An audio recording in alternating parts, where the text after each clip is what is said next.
All right, I think we're good. See if this shows up in YouTube Studio. There we go. All right, we're good.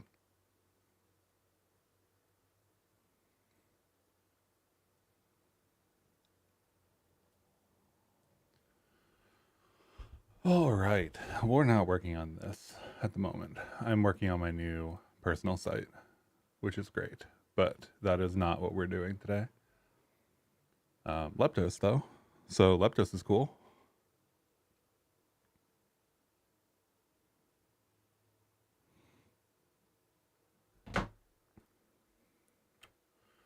Uh, we are in here, I think. All right, so we have done quite a bit on this Blender plugin. Let me close this out and reopen it so we can get the vibe.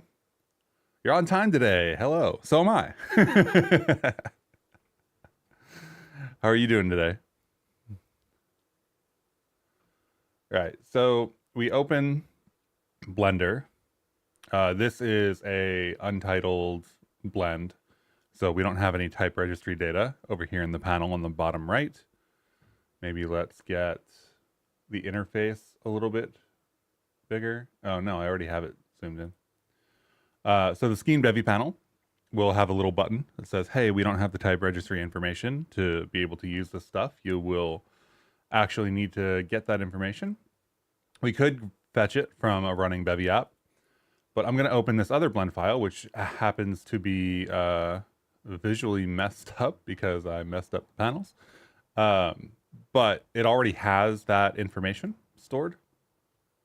So we end up getting the whole panel here. So we have, animation player or whatever that we could stick on here. I don't know that animation player would actually work as a component offhand, but the other ones do. So these are all components that were already added. We've got variants. So one thing and the low are variants in this enum. We've got substructs. So we've got player name, power test, team, green, player. Separate component, same thing. That's actually nested inside of team member as well. Task priority is an enum. Tuple struct is a tuple. We also have, if you end up having like a ton of them, we have filtering support. I don't know how useful this is. I don't know how many components people are going to have usually. So I don't know. TBD. But otherwise, we're doing pretty good. And then we export here, assuming the export still works. And we do custom properties. We'll separate it out. We have Skeen enabled. And let's do a little stream test export. And you can see in the logs up here that all that data was found. And if we look at the GLTF file, we end up with all of that data oriented correctly for reflection. So that all works for all of those 5 different types of stuff. So we're doing pretty good in terms of the overall plugin. Now, you probably didn't notice because I didn't tell you, but when we open this blend file, it doesn't have the data that's on the component in the form here. So I think that's what we're going to do now, because that's pretty important. But after that happens, then I think we are just generally good to go in terms of using it for like a game or a project or whatever.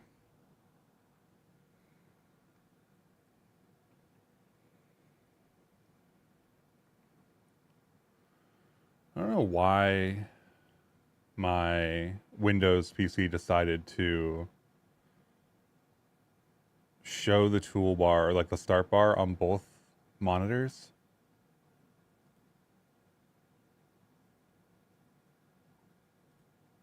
There we go.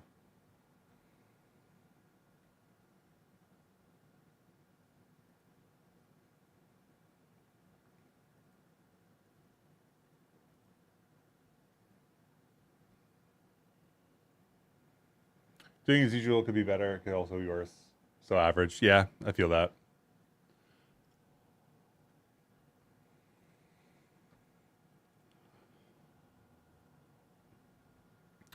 Let's see, what else? I refactored all the Python stuff, so it's no longer one giant file. Let's get rid of a couple of these files, I suppose. Do we need this? No.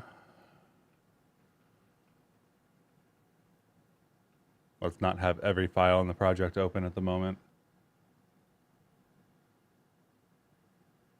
So, the project itself currently oriented in terms of there's a lib.rs. The lib.rs has a plugin which will add the Bevy remote plugin stuff for you, and an observer. This observer is what does the reflection of those components onto entities. There are cases in which I believe if you try to reflect an entity or try to reflect a component into an application that doesn't have that type registered, insert reflect panics. And I don't know that we have like a version where we can handle that error.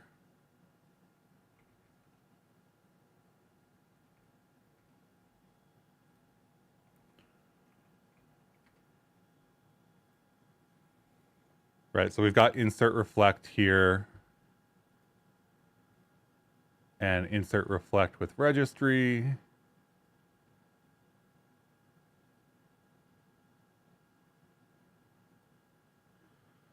So all we've got is insert reflect. We might want to add an error handling version of this at some point. I guess it should panic, right? If you've got bad data. But if you're doing things like putting stuff in Blender, I could see that not being the case.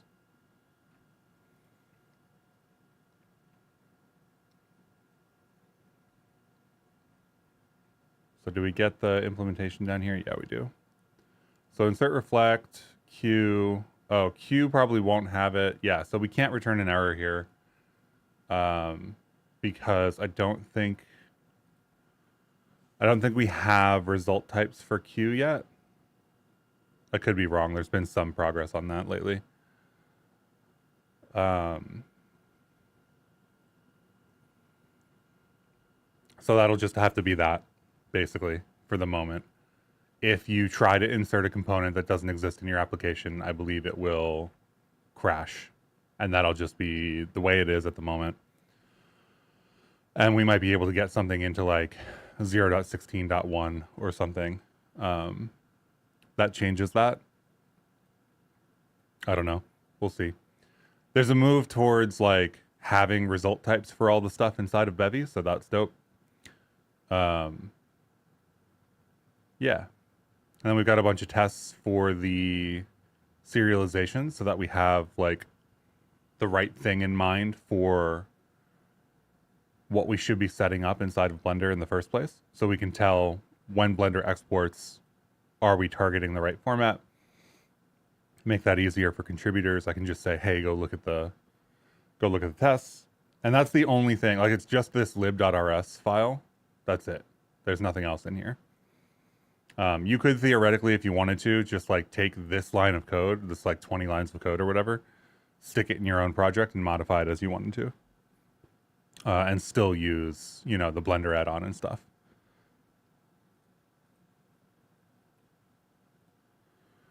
So then we've got our Python plugin. I've separated it into an operators folder. We only have one panel, so we only have one panel file, and then a couple of other files, some of which are test files. So we do have some Python tests. 6 of them to be exact. They should still pass. So we've got form to object test and property groups test. Property groups is, well, let me start within it, I guess. So this is our plugin or add-on or whatever you want to call it. And then we've got all the type registration down here, which I could probably clean up at some point. This is type registration, setting up the global types for anything on like the window manager, etc. One thing I noticed is that because I have this giant register function, that writing tests means that some of this stuff isn't set up in the environment. So we might want to change that anyway. Or we might just want to call this register function. I don't know. We've got a couple of operators that are defined here that go into the menu. So this menu is the edit menu. So fetch Bevy type registry goes here and check the scheme data on all objects. If we check the scheme data, it's just like a debug logout for the console.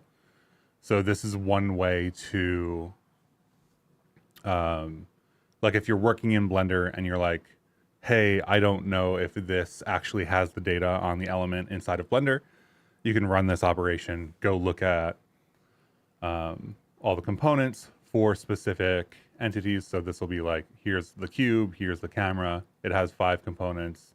This is the first one. This is the second one, so on and so forth. So probably doesn't need to be in the edit menu, but is for now.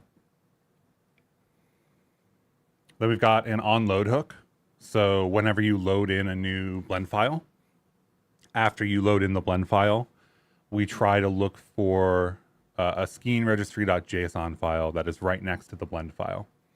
If we don't find that file, we fetch it from BRP. If we don't find it from BRP, then this is, yeah, I mean, it errors out. We have to have the registry to be able to do anything. That registry file is just the packed version of the BRP response. So it's basically a way to like, you don't always want your Bevy app running to be able to work on the Blender stuff. So this is a way to cache that file out into a deterministic location. Unfortunately, if you have a bunch of blend files in this directory, it could theoretically collide. So, I mean, you would have to have different Bevy applications that give different type responses for that to matter. But it theoretically could matter. So maybe in the future, if somebody has that use case, we chop it up using settings or something. What else do we leave in the root file? We left on select new component and update component form. On select new component is just debugging. So whenever you select a new component in the menu here, so like animation target, this log that just came out, this selected component animation target, and then this is the registry data. It's just a debug log. That's all it is. It's kind of so like if somebody reports that, say, some random component built into Bevy or otherwise is not showing up in the UI as they expect, we can say, hey, select this, look at this. It should have a ID and a player, which is an animation target ID and an entity. And I'm assuming that this actually doesn't work if we insert it, actually. So if we insert it, animation target, and then we don't have a property group for that, and that's just how that is currently. We actually don't have a property group for animation target. We need to be able to remove components. So let me make sure that I have a note of that.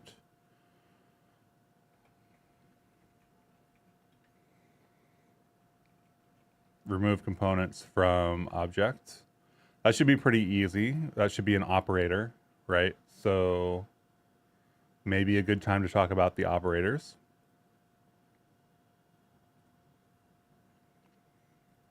And then we've got update component form here. So the data flow in terms of what happens inside the Blender add-on is we fetch the registry and we store that on the window manager. The registry and actually another field that's derived from the registry that filters out for components drives the selection here.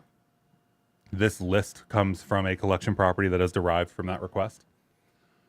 Then when you insert a Bevy component, that inserts it onto the object, so it inserts it onto the cube, and then we set up a form on the window manager actually with the appropriate properties. So the form that is showing here, this UI, has to all be properties. That's set on the window manager currently.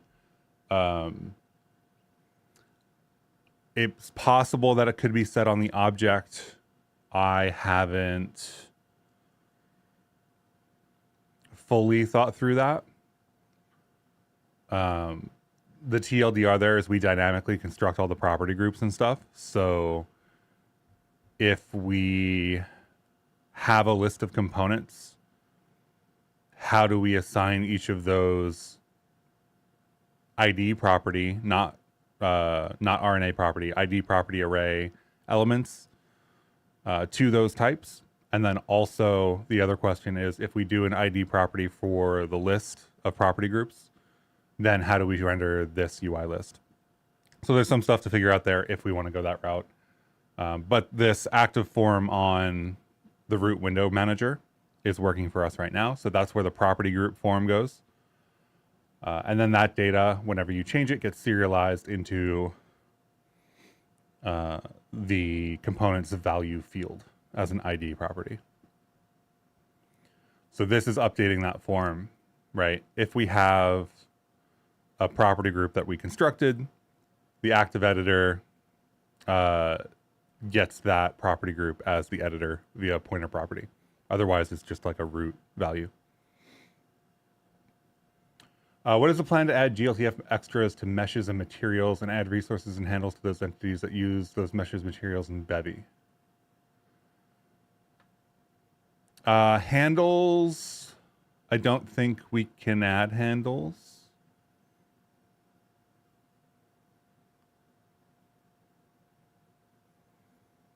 Thinking about it.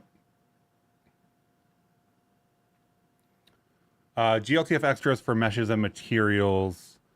I don't currently have a plan for that. The current Blender add-on is focused around components, and components are added to objects, right? Components are added to entities. So I don't think I have a good way to show that at the moment. Where's the Blender or the Bevy Jam game? It should be in here somewhere. It's on my other, yeah, here it is. I'm just gonna cargo run over here. So this is got a scene in it. Let's open this up. This scene then is, can I change the UI scale from inside of here?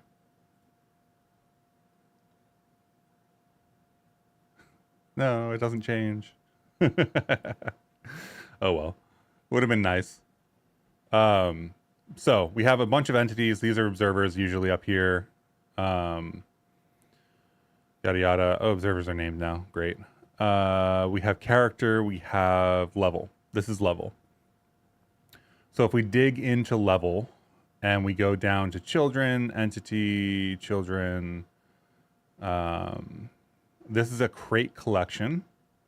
So this is probably a more complicated mesh, which has a root and a cube and a hold point. So the hold point is an entity that is an empty. The crate cube is holding meshes, right? So this is mesh 1 and mesh 2, but we don't see mesh 0 and mesh 1 in Blender, if I remember correctly.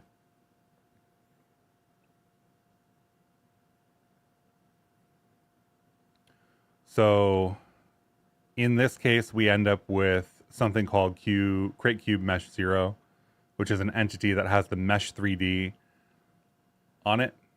And if we look at, maybe I can open that project in Blender at the moment. Let's see, open testings, don't save. Wrong one. MISC. Allow execution. Okay, so this is not the scene we were in. So I think this one, is this one the one we were in? Is this one the one we were in? This one's the one we were in. Let's get the visuals to something that looks a little bit more solid. So this is the, well, if I can learn how to operate Blender, that would be cool.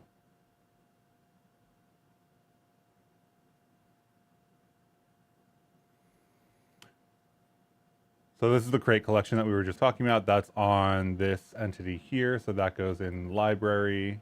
This is the crate root. And we end up with stuff that doesn't quite match up.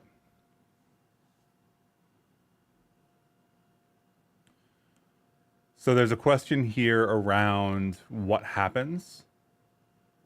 The way this particular mesh comes in is we have crate cube. This is so much tabbing.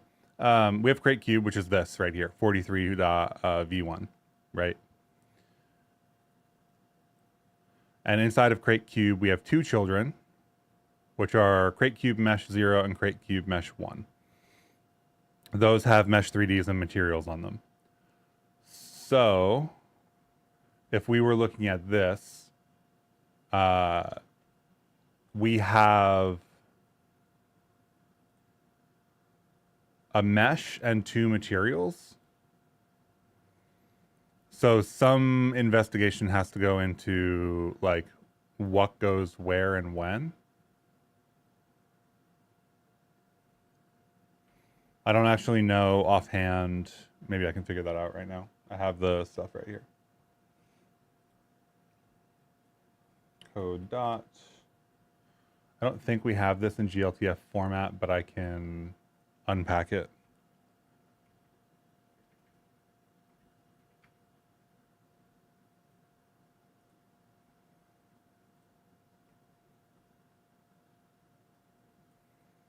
So here's our GLTF. Let's look for cube mesh. So crate cube mesh is here.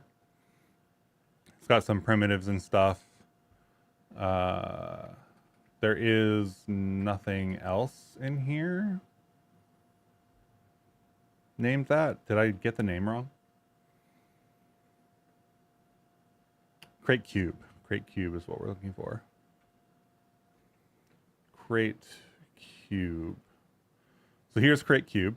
This is just a mesh with no attributes on it at all.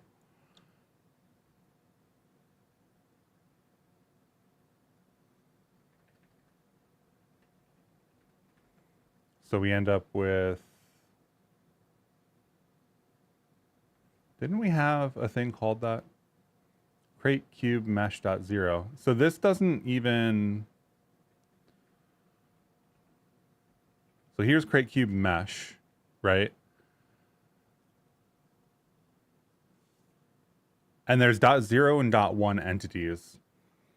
So I think the translation for something like this from Blender into Bevy is a little bit awkward because of that separation. So I would need to do some digging into what happens actually if we do put GLTF extras on these things.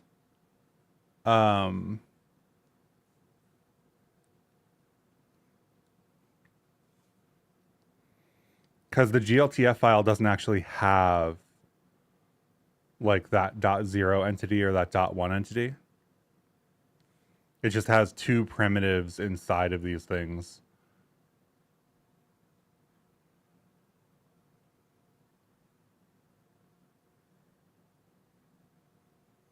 So not entirely sure how that would work, being honest.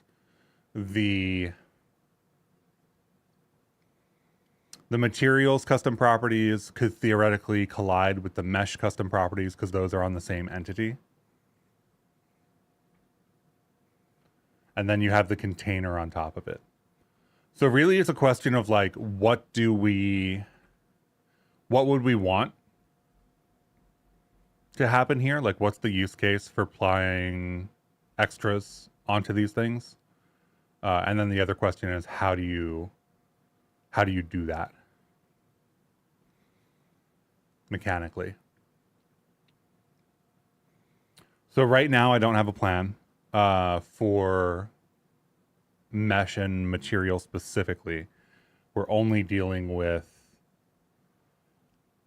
entities, which are kind of one-to-one, right? Like this crate cube turns into an entity. The crate cube mesh underneath it turns into two. So I think we have to build up the use cases. Like we have to build up the example cases, go through them, and then figure out what the use cases would be for doing that, and then support that. I think that's the plan. I think I'm more concerned about can we and how do we implement relationships than I am with how do we attach attributes to meshes.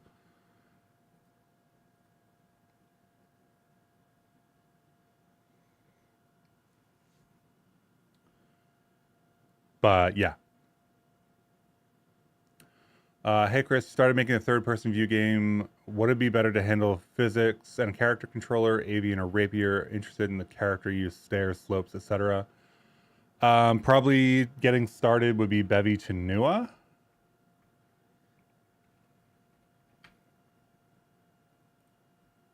Which is kind of the character controller that I currently default to. And this has support for both of them. I think, yeah, it still has support. Oh, deprecate something 2 months ago. Oh, deprecate something unrelated. That doesn't matter. I use avian in general. Rapier's also good. So it's really up to you. I tend to like working with avian a little bit better because it's more Bevy forward.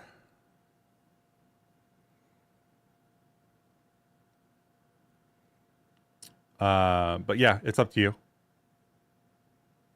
I think I would start with, unless you want to build your own character controller, and then it probably doesn't matter either. Because then you'll be building your own stuff.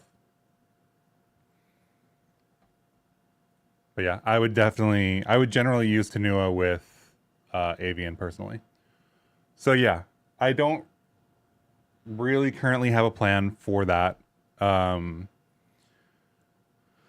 What I would want to see is the use case for it first, so that I don't build something that doesn't work for people, you know?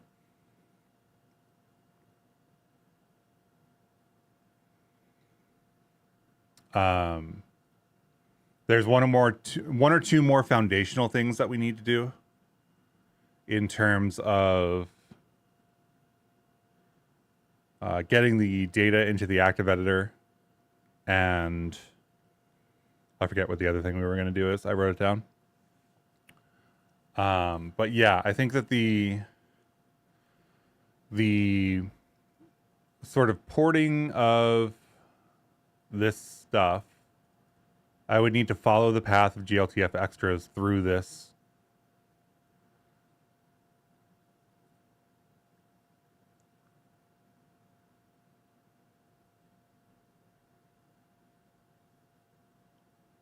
And then we also have to deal with the fact that I think they can collide, or maybe we don't have to deal with it. Maybe if you do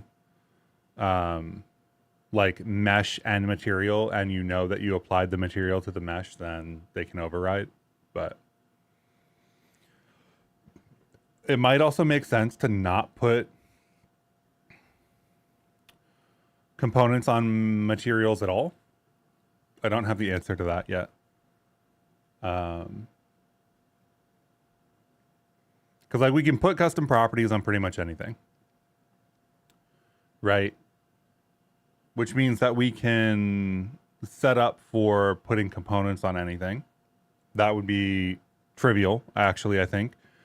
Right now we do .object, and instead of doing .object, we would just do something else. I know that for the ID properties, it's like .object and .object.id data or something like that. So yeah, TLDR, don't know what the plan is there fully. But the plan to figure that out is finish the baseline stuff and then work through the use cases. I'm really big on use cases. I don't want to build something that people don't like, that there's no use case for, if that makes sense. Like, I don't want to maintain code that people aren't using to make something happen. Okay, so anyway, back to this. So we got through the init Python file. We've got registry and components. Those are the two fields that we talked about earlier. This is the actual registry from Bevy, from that BRP request as a string. And this is components, which is that components list that we talked about. It allows you to select them at all. And then we have property groups, which has make property in it. Make property is really important because that's how we define all of the data and how the forms show up and everything else like that. Basically, this is a recursive function that takes the JSON registry data and turns it into property groups. And this is just a function that does that. So eventually you get down to like an int property for a field or something like that. The most interesting thing in here that deviates from that pattern is enums. So enum here, not for strings. Strings are fine. But if we have an object-based enum, which means we have struct variants, then we need to do this scheme enum index thing. And that is, if we select some things, that's this selector. So the way enums are set up is we basically construct the object for all of the enums with the keys. So this is an object that has a one thing key and a low key, and then we just filter out the one that we're not using. One case we actually use is zero size types just to tag some materials as special. So like a marker component. Are you tagging the material or are you tagging the entity the material is on?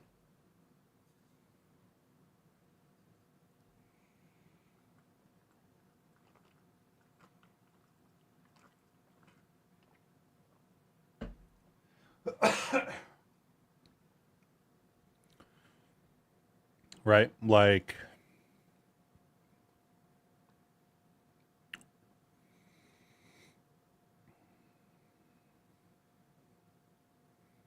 it might turn out that meshes get components and materials don't.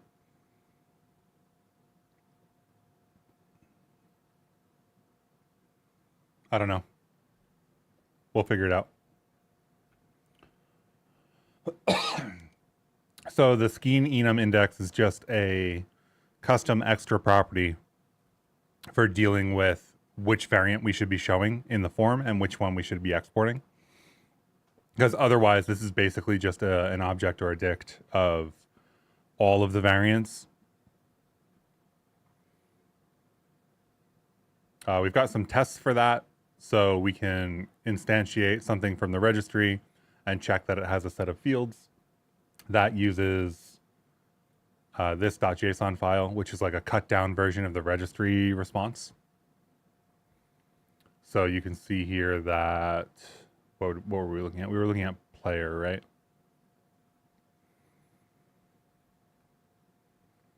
Player is somewhere in here. So player is here. The make property function will take this data and create properties via the annotations for name, power, and test. And that's what this test is checking. So we do that for player struct, we do that for the team member struct, and I'll do it for some other ones too. You're tagging the material in Blender GLTF, but in Bevy you tag the entities using components. And do some funky system observer stuff to mirror the material tags and the entities. So your observer stuff is basically like on GLTF extra insert, keep this component up to date kind of thing.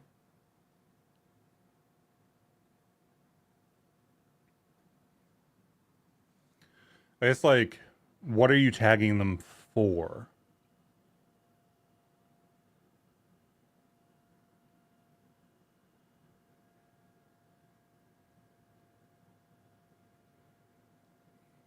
In Bevy, you tag the entities using components. And in the Blender, you're tagging the material. Oh, are you tagging the material because you can't differentiate between something, between like two standard materials? I'm trying to think through like special business logic. Yeah, but I like,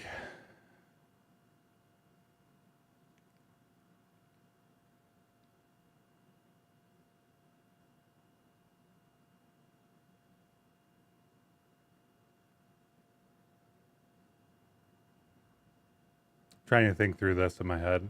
There's,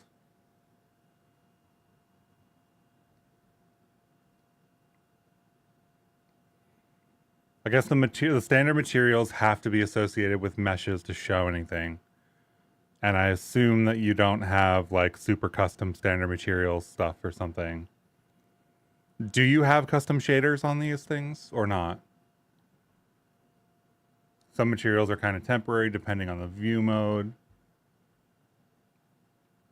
Okay. So I mean we'll leave it at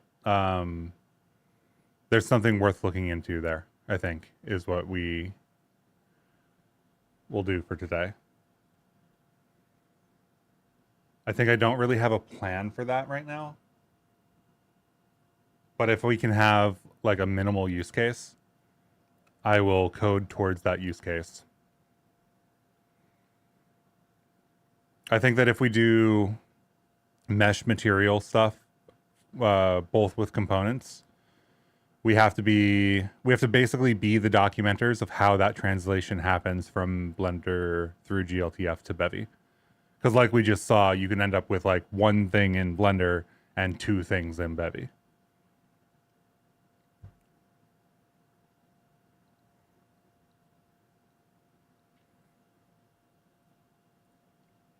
Speaking of forms, the active form that we have, whenever you change something in the UI, so whenever you do like type into this field or something, this name field, right? That has to update the component data. So this function is the callback for all of those fields. And it basically just goes through, finds the type class, gets the active editor, and then calls this function, get data from active editor on that, if it's structured data. So this function goes through, grabs all the properties recursively and stores them in like a regular dict, which apparently we don't have as a function on property groups, which feels really weird, honestly.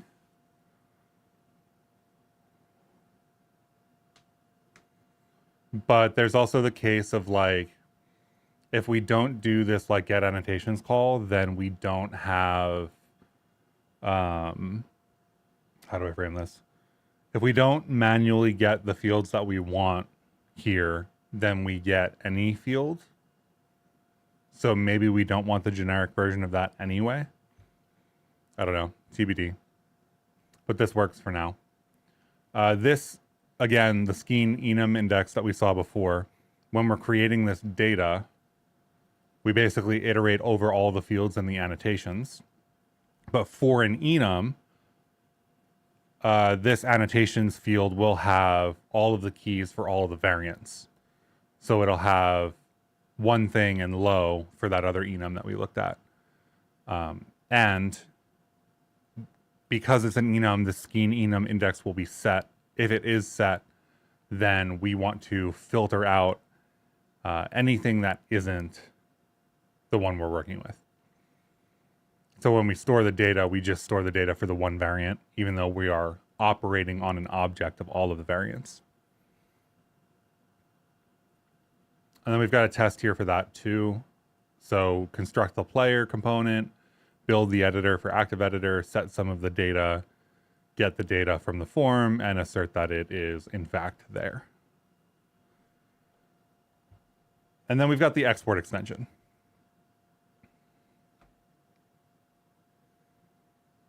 The export extension basically takes the data that we have and turns it into this nice form here.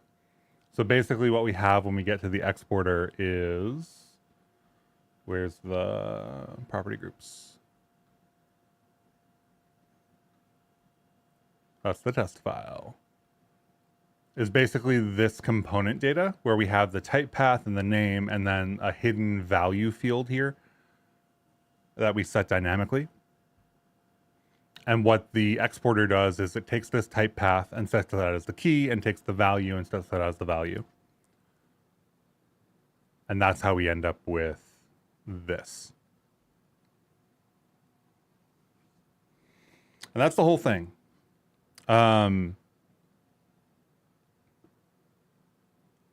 There's one or two things that we still need to do. The one thing that I'm very happy about in general is this is human writable. Like these components, right? So we've got this skein array. We've got component tests, some things, whatever. This is all human writable JSON.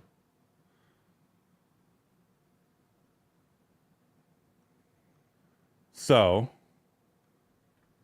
if anything goes wrong for some reason, if there's some weird breaking Blender upgrade or there's some, I don't know, XYZ thing happens, you can go into custom properties here, you can hit new, and you can start typing in that JSON data yourself. It is not as fun to do that, but it will not kill your project either. So to me, all of the complexity and all of the risk lives in this Blender like add-on. If you choose to use like this project, then you are depending effectively on something that you probably don't know how to work with. Most people writing Bevy don't also know how to write Blender add-ons. So you end up in this situation where like the lib.rs, super easy for people to understand, right? This is totally fine.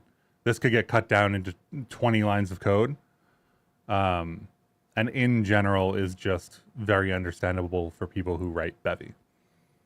The GLTF export format is very understandable for people who write Bevy. So if for some reason this extension stops working for any reason, you can toss this whole extension away and your project doesn't die, which I think is really important.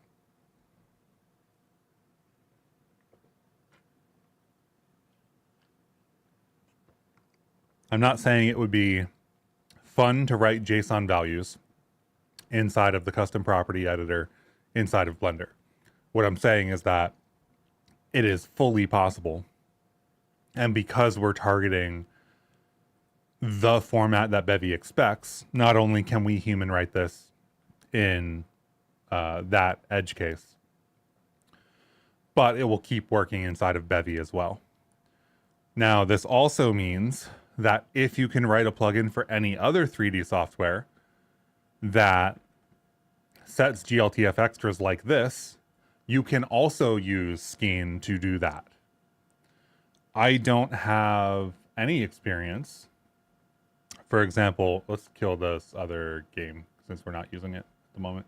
I don't have any experience with that. I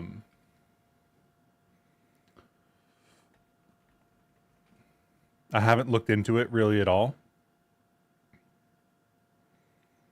But like other tools have APIs, right? Blender isn't the only one with an API.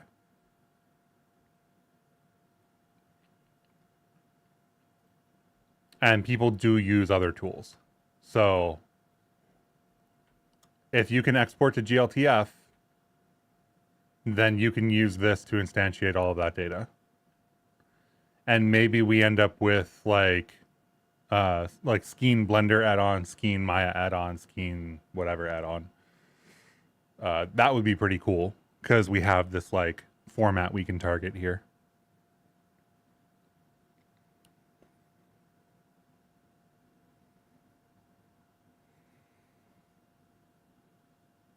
Or you could write your own tool, right? Like if you were a person who wants to write a programmatic like tool that interacts with GLTF, you can write out this data and you can use the Skeen plugin and it will reflect all that component data for you. So we end up with not just a Blender plugin that works, but something that we could build potentially an ecosystem of extensions on top of. And also have the format aligned with Bevy for what programmatic tools would need to target to participate in that ecosystem. It would also be really cool if we could get like a Bevy field here instead of a Skeen field, and if this was just supported, right? But I don't know. I haven't raised that with anybody.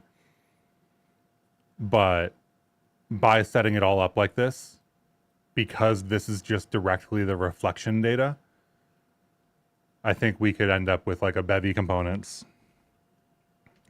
here. And then like whoever wants to build the better Blender plugin or Maya extension or whatever can go do that. I feel like that would be very cool. I don't know how that fits in with BSN though. That's still an open question. So let's get into some development then.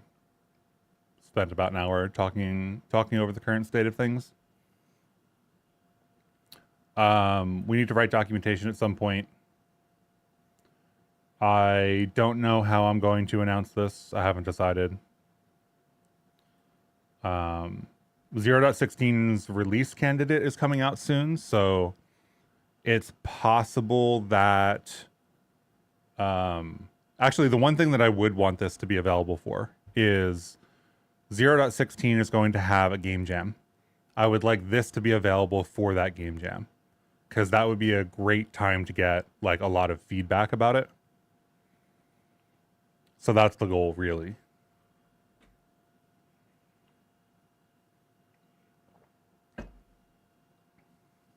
Okay. So we need to be able to remove components. That is an operator. Oh, we didn't talk about the operators at all. They're just sitting in this other file. The debug one is really simple. It's this debug check object Bevy components class that extends operator. And it just iterates over all bpy data objects and prints out the data. The type registry is currently not configurable, although I did set up the function to be able to accept arguments. So it has to be running on the default host and port currently. And it will fetch that registry and then process everything. We need to get rid of this array at some point soon here.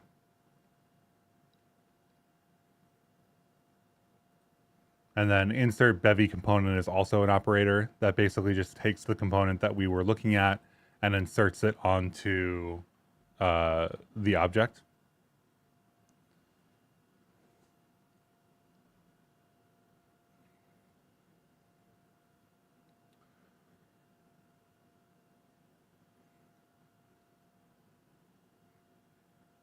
So let's create a new operator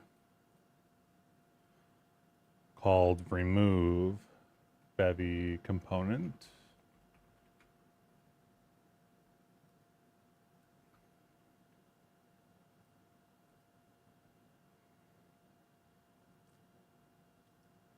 This is insert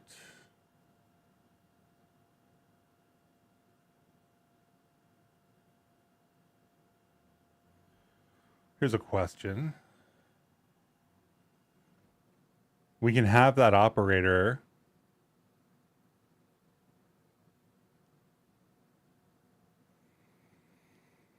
but where are we getting the data from?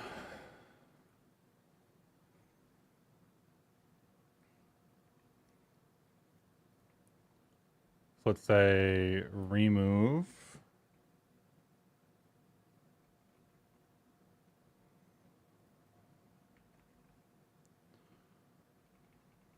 got to give it a unique ID name. This label shows up in the UI. I don't know where we want that to show up. I feel like it would, if it showed up in the list, that would be the best. But I think we would have to write a custom list implementation for that.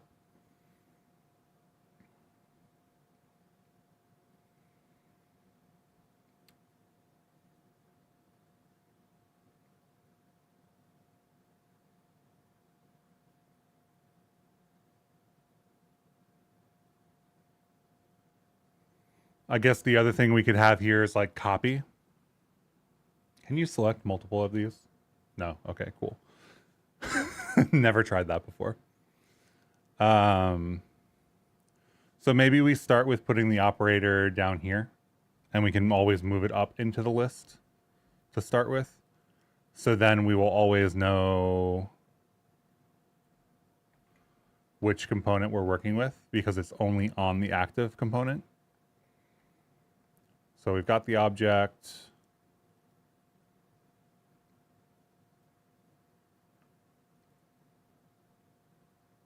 This was on insert. So we need to get this and then we need to remove the data. So I think that's just going to be DEL.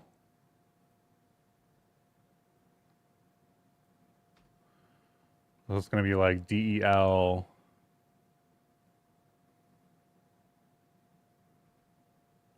object scheme object.active component index. Right.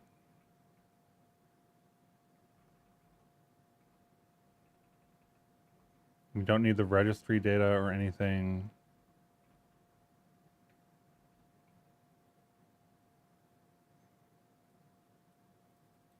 Let's get rid of some of these logs.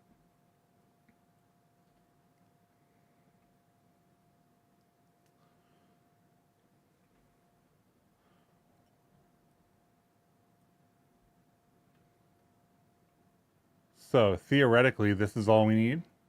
Just delete that object from the index. I guess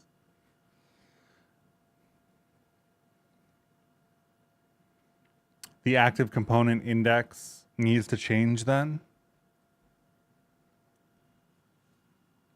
So maybe I just add a to do here.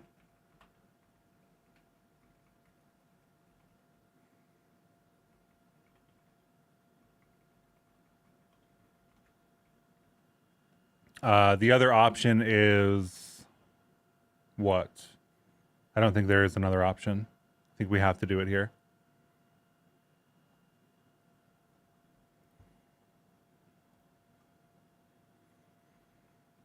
So length object scheme.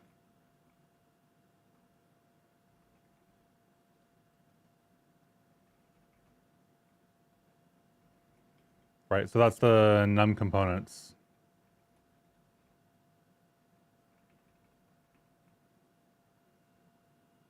Right?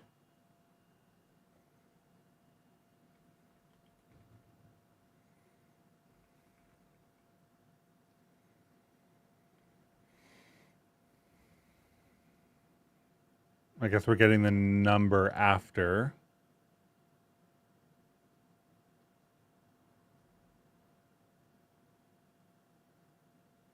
So really we just want to bounds this, right?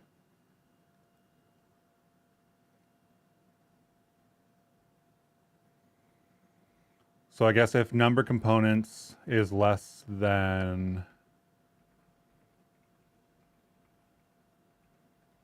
so this is 0 and that's 1 based. So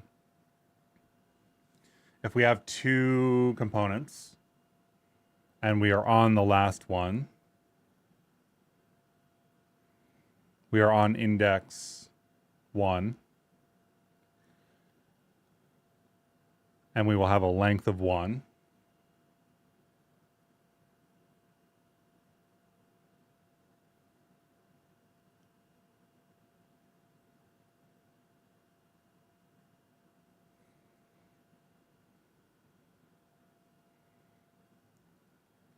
So we need it to be on index 0. So I guess if num components is less than or equal to,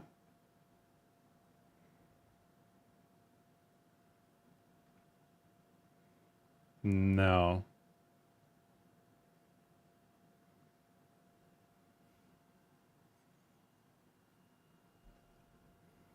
Okay, if we've got indexes 0 and 1 for a 2-element list, and we've got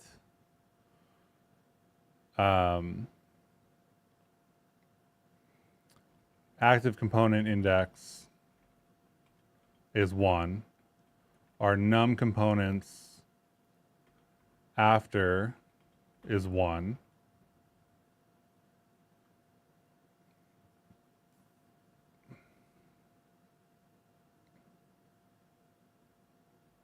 So if num components, I guess we could match this, 0, then object.active component index equals 0.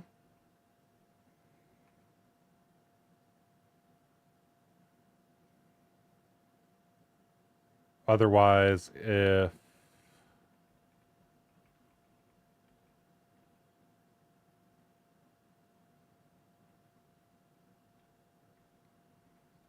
this elif num components is less than the active component index, less than equal to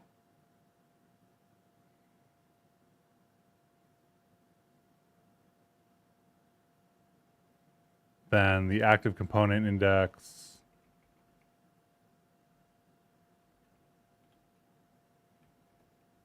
num components minus 1. Is that the right logic?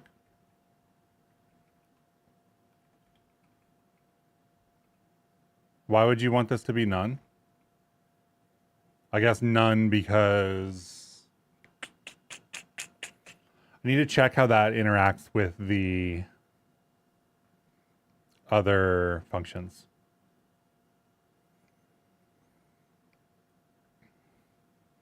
Right, where do we use active component index?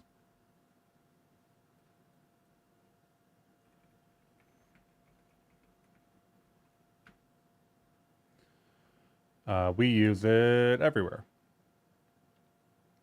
So in remove, that's what we're working on. In insert, that's all fine. In init, we need to check. Form to object uses it. I guess we need to do a check to see if active components index is set. But it's a number.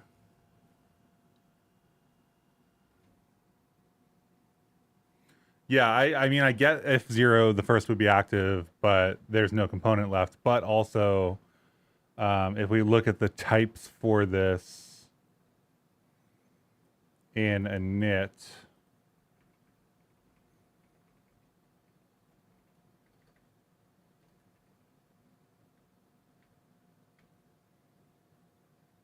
it's an int property.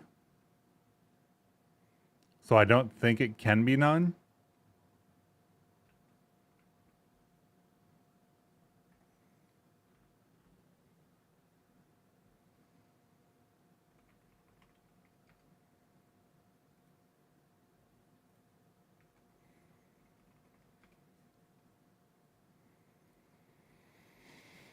I really don't like null values. Let's do props.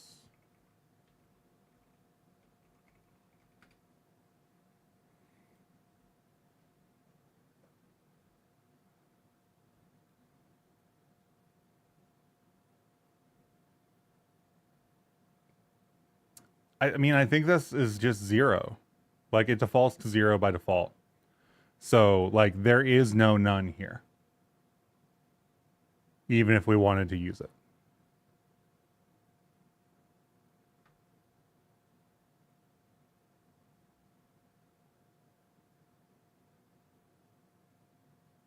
I guess we could change the default to be none.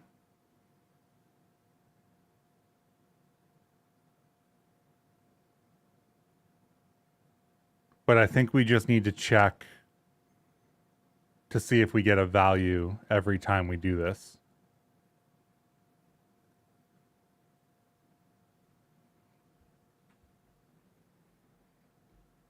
All right, let's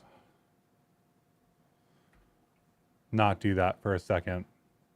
And let's look at the, right, so here's active component index. And we use active component index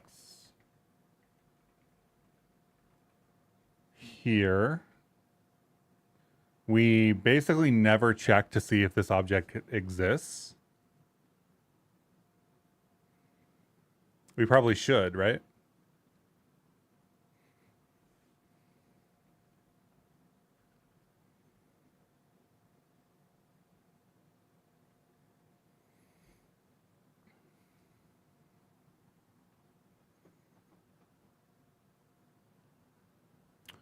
I guess what happens, let's open a new Blender file. I want to see what happens currently.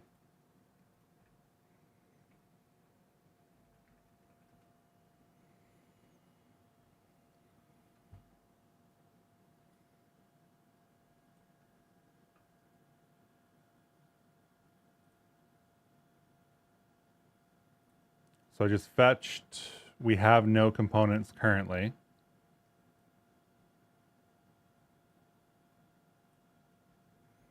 Right? So this list doesn't show anything because there are no elements in the collection property.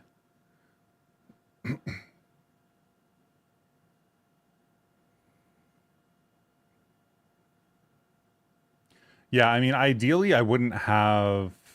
Anyway, I don't want to get into that, but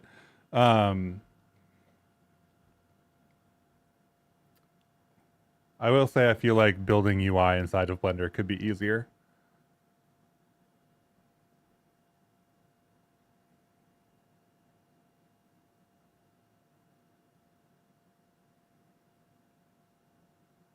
Because we have to react to properties changing, which is really annoying.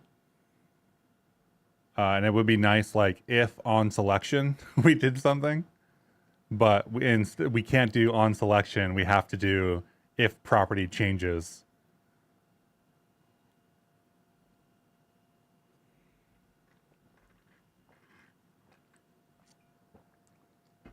Not my favorite, but totally workable.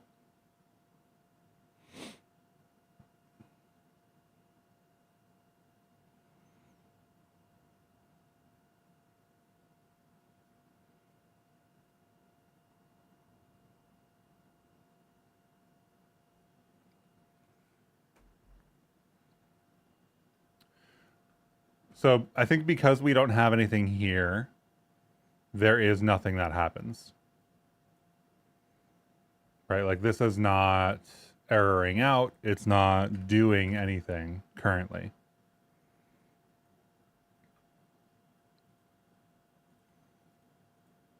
Right?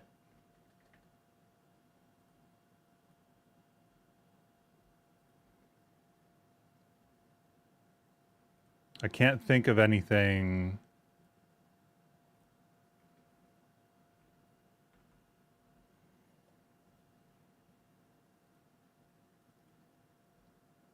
I guess the Scheme panel uses it.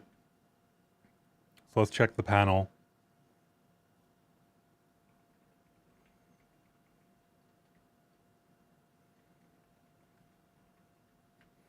Right, so we have active component index, but that's just to set it for the template list.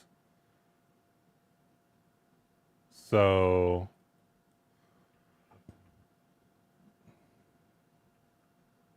we actually only need it here.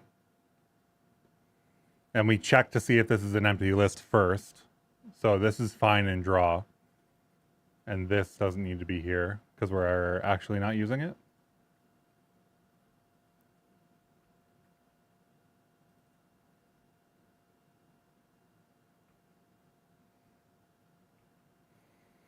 So I'll move that down there just to be clear about the fact that it only happens if we have an object scheme.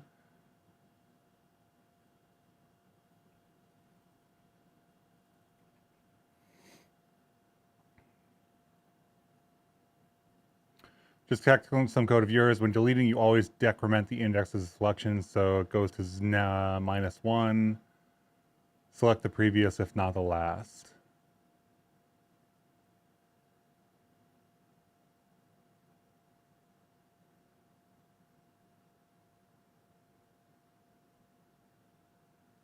Previous is fine. That works for me.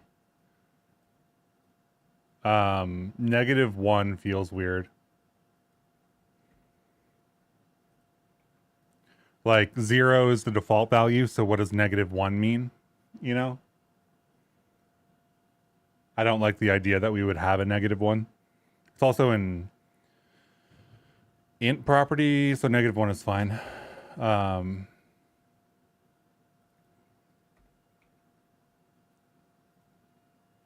just leave a note here.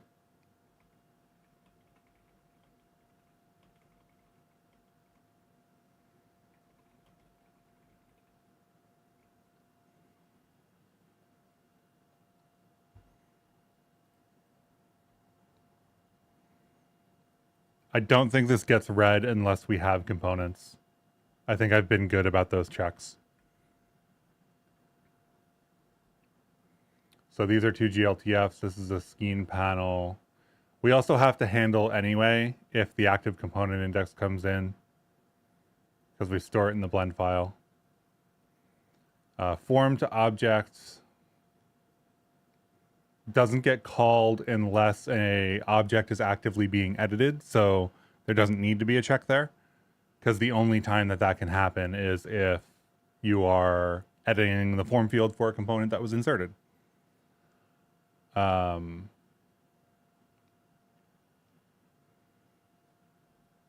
30 and 34 in a init.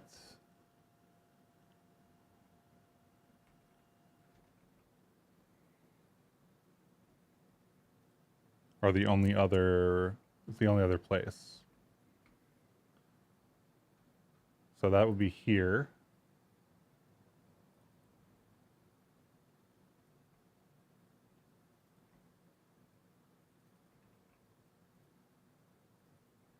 So this is setting the active editor, which only fires when, what? When does this fire? This fires when active component index is updated.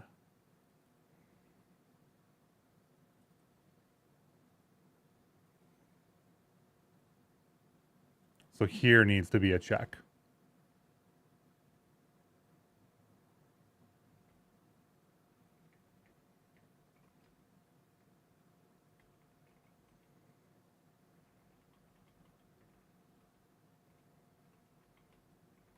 Or is active component none?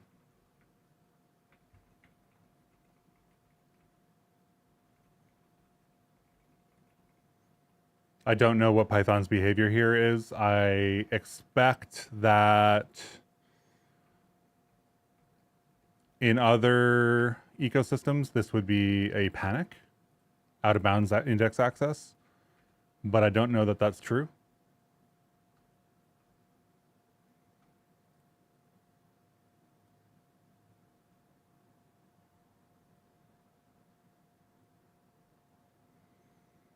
So when does this happen? We said this happens when...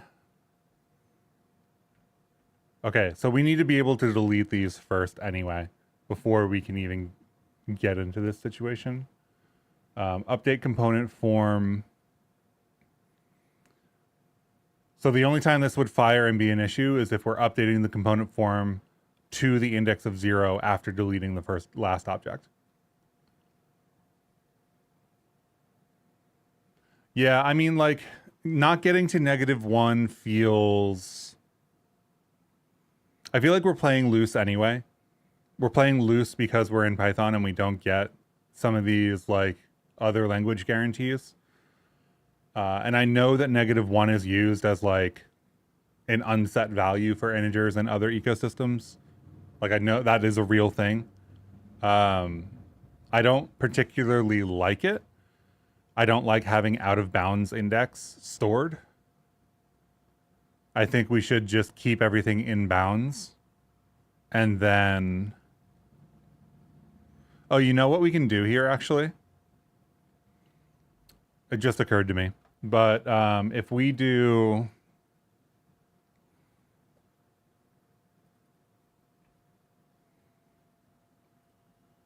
min equals 0 on the int property, it will never go to -1. Because if we try to set it to something lower than 0, it clamps.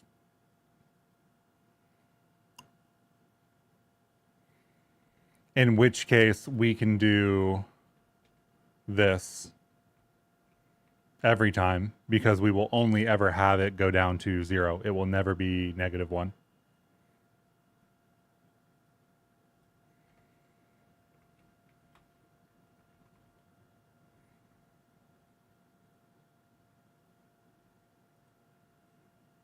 Hey, Erica, how's it going?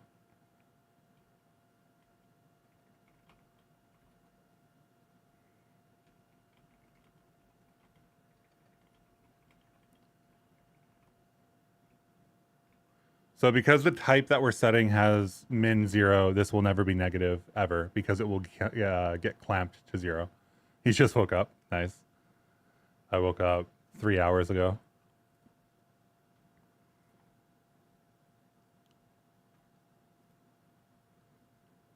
And I think this is true. I do this in the property groups for various int properties. So that should work. And then we only have to check in init up here again.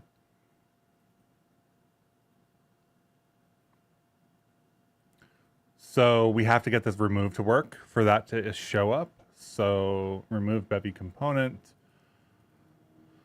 Object, we get the components, we remove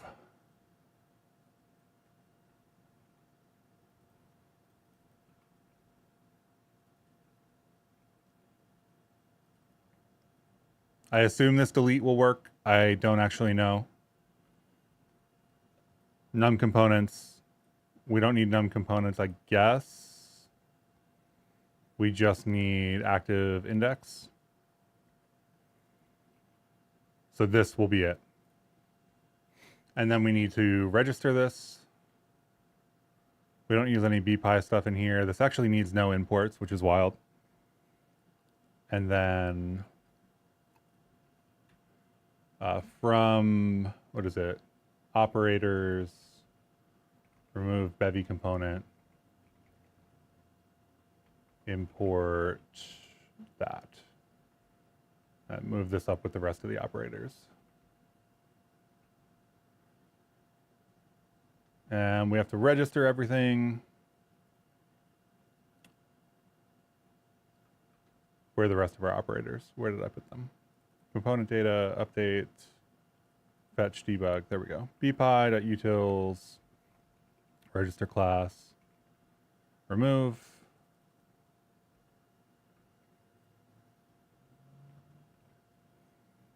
Unregister class. Cool. So we should not have anything yet because we need to do dot operator for the layout, which will be this. And it will only show up currently if we're building the form.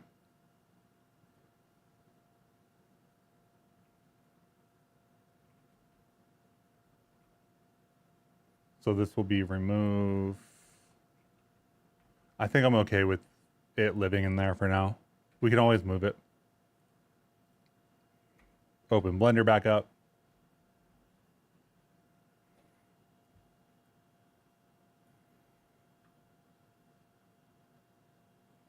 I guess we can fetch in here. Let's do team member.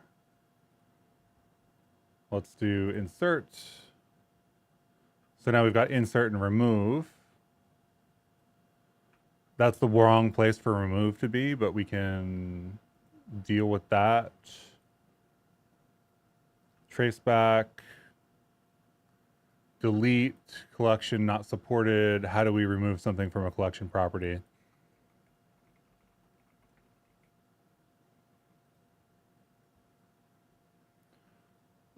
Who knows? Because there's no docs. Sick. I know append, or what is the other? Anyway, we do something to have this. You don't know if it helps, but to type less duplicate var names, you can decrement in Python using -=1. Yeah, we could do that. I'm fine with that.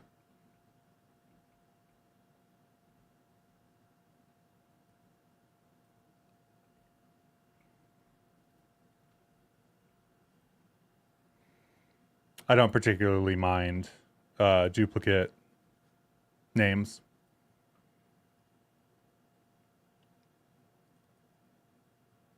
So this doesn't work because Skeen is a collection property. And we don't have autocomplete and we don't have documentation. So I guess we're going to Stack Overflow.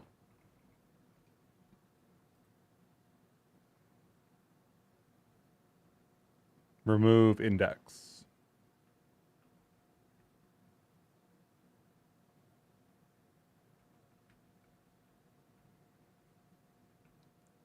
Oh, no, you're good, Xavier. Appreciate your suggestions always.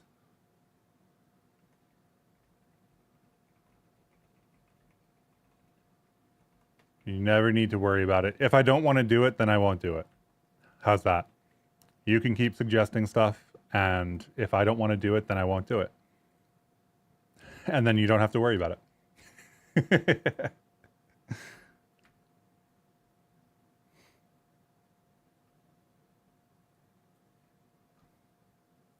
Okay, fetch, team member, insert. That's all selected. Remove. List index out of range. List index. Are list indexes in Python 1 based?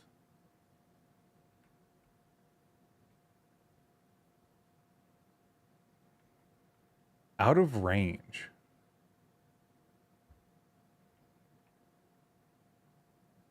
This has to be 1 and not 0 then.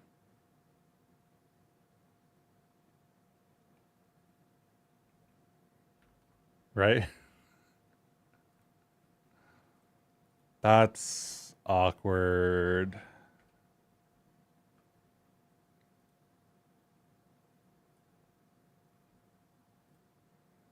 I mean, I get this. I get it's a thing, but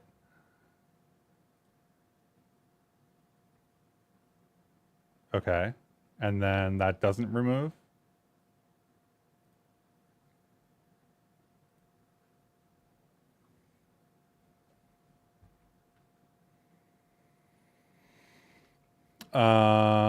Not great.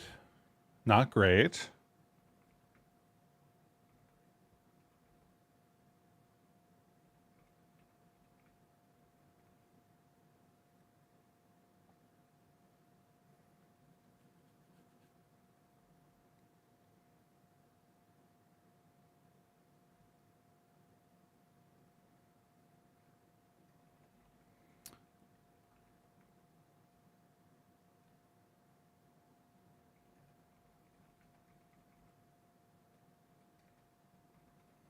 Print some of these values here.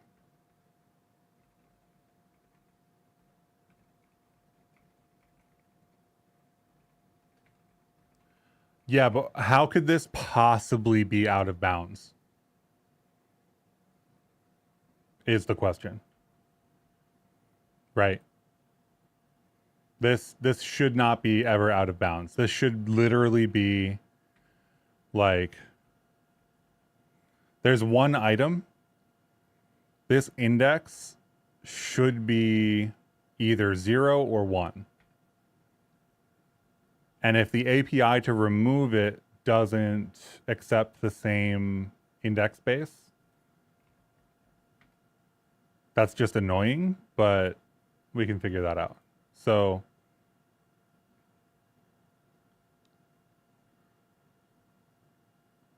the active index is 0. And 0 is out of bounds.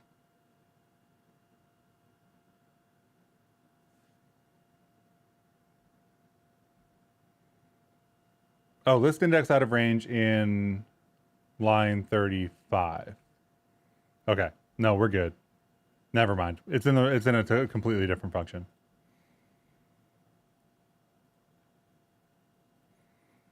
Right? Unless I was, yeah, line 35 init active component index.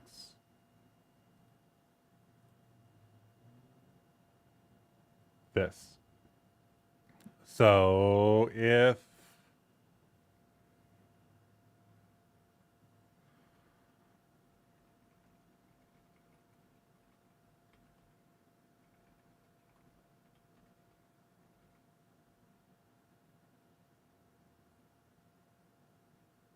this, then do everything.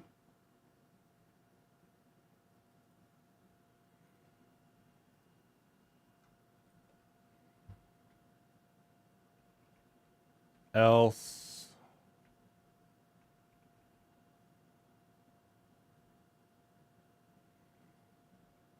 bpy.types.window manager active editor none, right? Otherwise none. And then this is an issue probably for the rendering code. Love.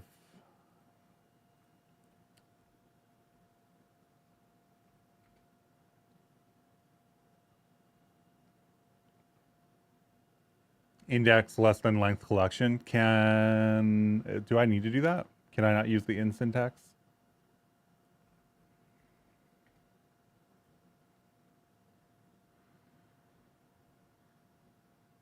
Sick. Non-object has no attribute player.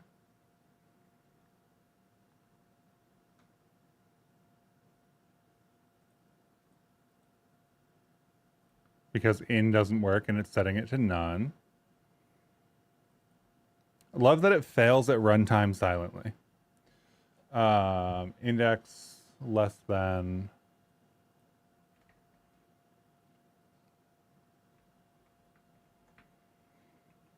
It's like Python has natural language for its operators, but then the natural language doesn't work, which is the same way regular language works. So sweet.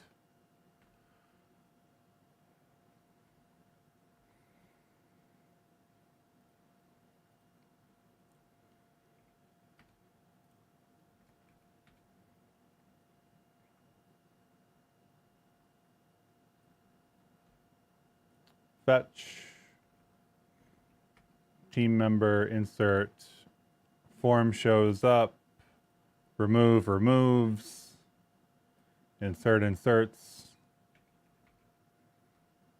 change value, remove, insert. Interesting that the insertion keeps the values around. That's weird.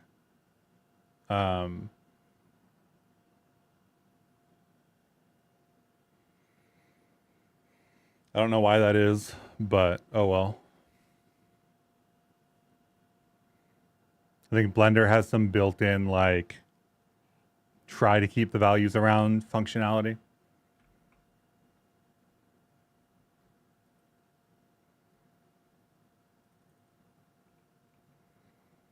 Okay.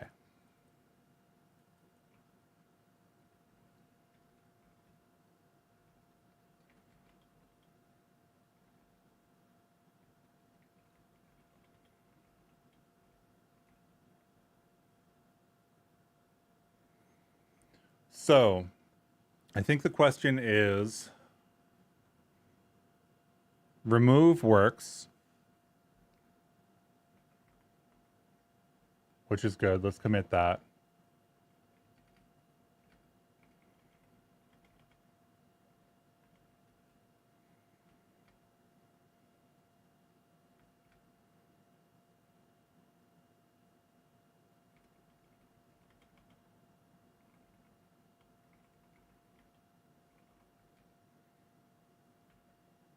Hello, why do you need Python in the project? We're building a Blender plugin.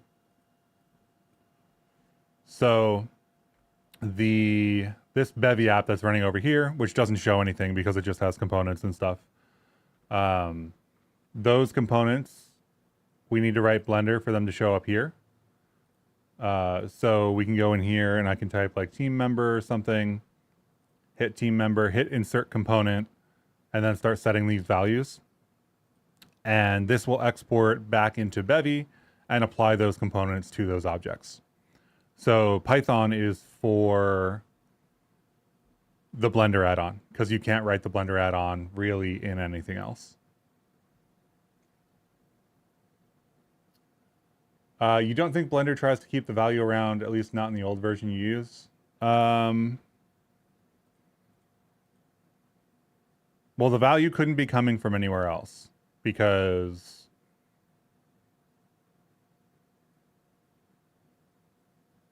I guess theoretically we could delete it instead of setting it to none. Right? Like we could do this instead.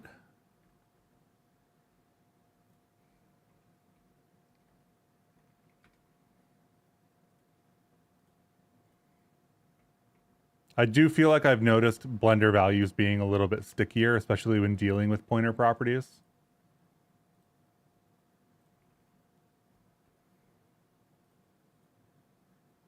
So like if I type Chris here, or I can't type Chris, so it is what it is. Like that comes back, even though I'm fully deleting that property group.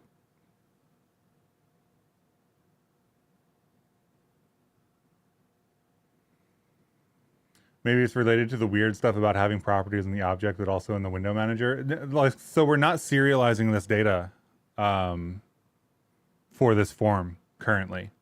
So the only thing that's happening here is there's an active editor property, right? That active editor property is getting set to a property group, like pointer property group. That lets us render the form out for that property group. When we remove the component, that active editor is now none. So pointer property goes where, right? Like we've just deleted the active editor field, which was the pointer property to that property group, right? So it shouldn't exist anymore. But now when we insert this again, that data comes back from nowhere, right? We aren't storing that data anywhere. That's just there. And I don't know why.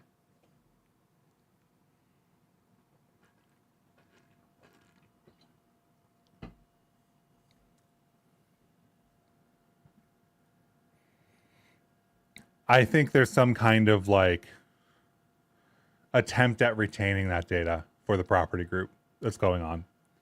But again, like very little of this is actually documented. So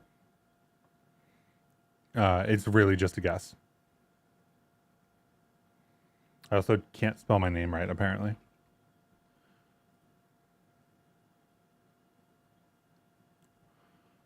Okay, so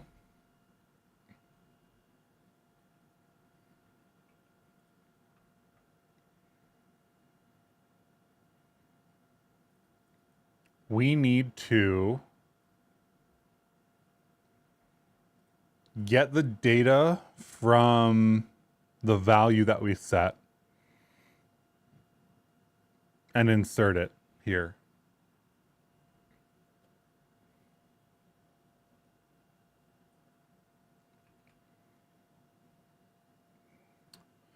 Can we use get data from editor here? Not really. We could use it as a quick way to get keys and values.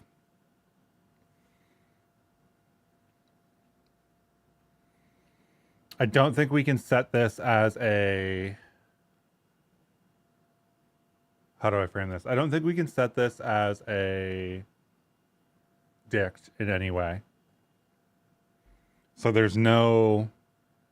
Like, we just can't set a property group equal to a dict, or like serialize the property group to a dict and back. So this has to be set form from data.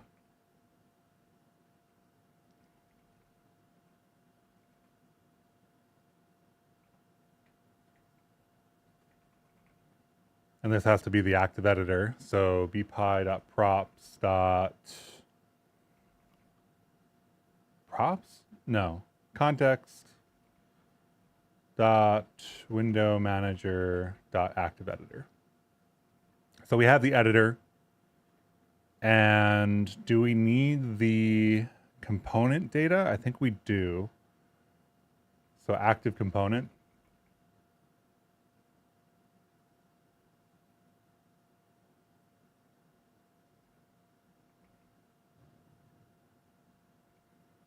Dot value?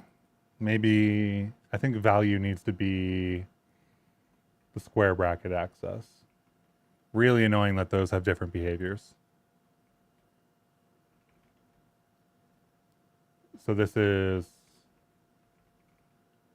I guess context is what we're using for this. And that would mean using the same pattern that we have somewhere else. So context key and then data.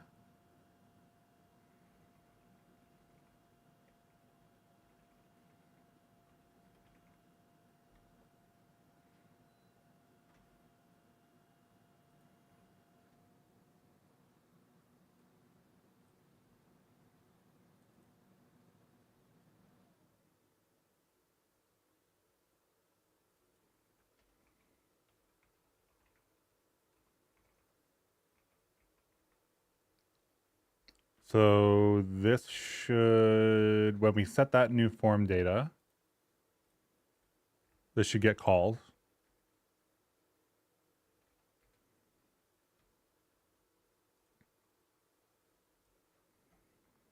So fetch, I guess let's go with something a little bit simpler to start with. Let's go with player, insert, key not in subgrouped dict.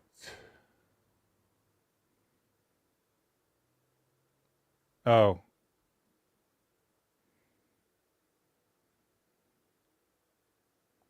What is active component?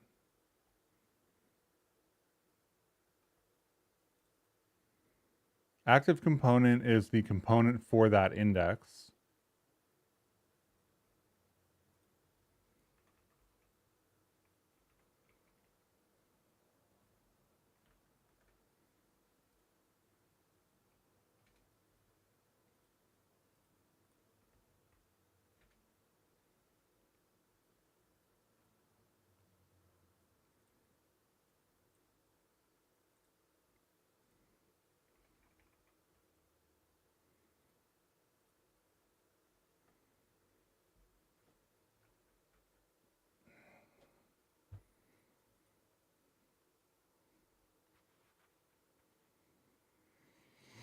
Okay. So the active component is the component from the collection property.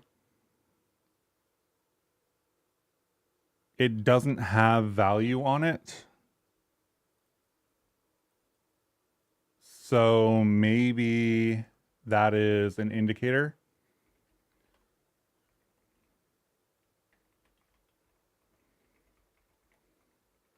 That we don't have data.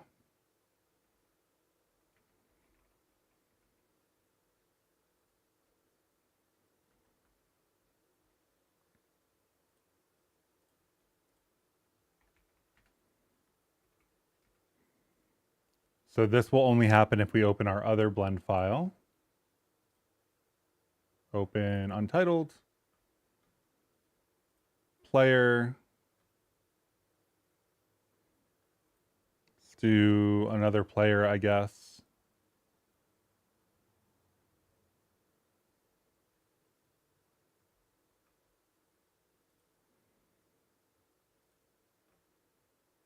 Update component form.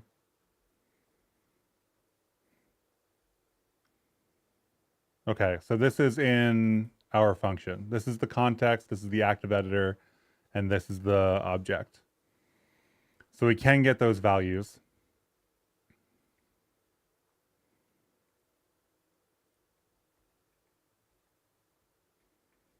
Where else do I do this? I do this somewhere else.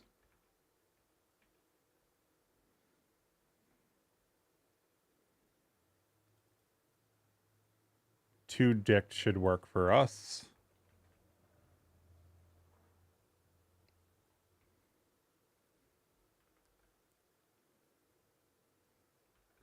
I guess this is only for the class stuff, so theoretically, this should also happen over here.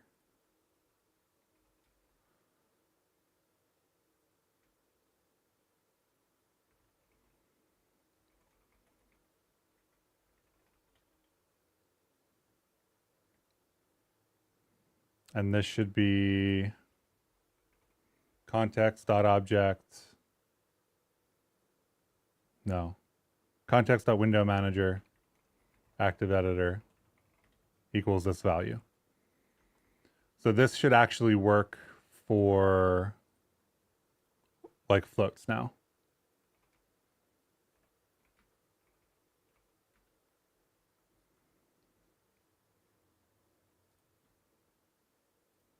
Untitled tuple struct 300. That's what we wanted to see. Task priority medium. That's also what we wanted to see. So that works for top levels to get these values correct. So if I change this to like 142, go back, come back, 142 is here. Whereas for player, this is empty. Right? And if I change this to 10, go away, come back, it's 0.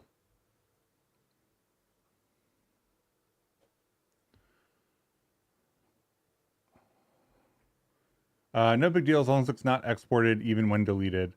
The window manager stuff doesn't get exported. That's why it's on the window manager. That's why we're using that.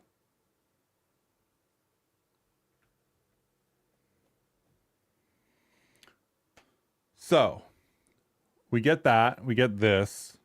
Here's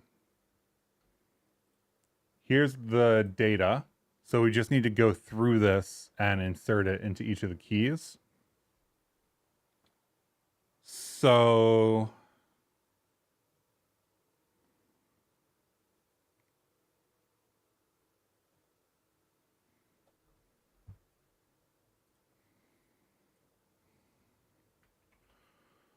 for key value in data.items, let's move this up. Let's get rid of that. For key value in data items, get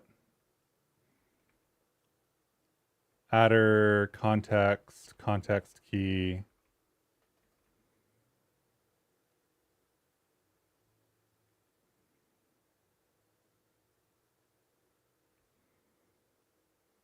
Set. No. Get adder this.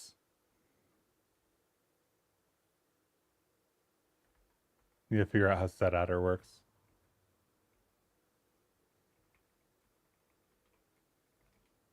Python. Set adder person age 40. So if we get the active editor, then we want to set the key to the value. So this should work for top level structs. This is not recursive. but it should work for player and not team member.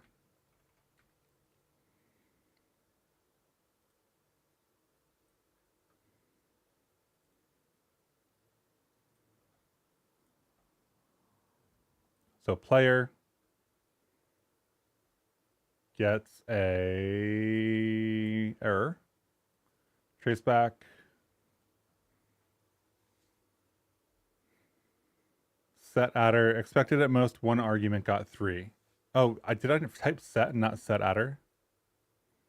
Sick.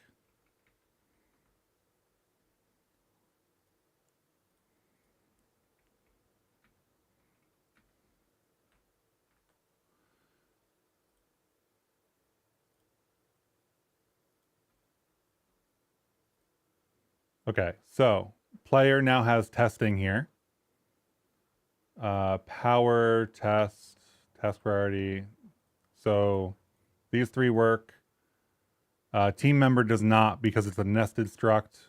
But if we set team to blue, it should, yeah. And then if I type my name in here, this probably won't because it's not recursive. Okay, now I'm really confused.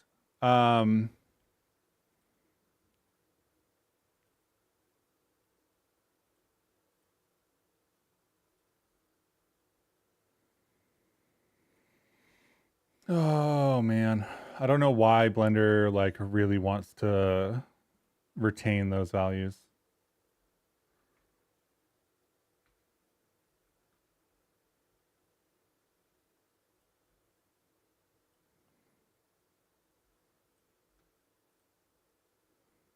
So player testing 0, 0.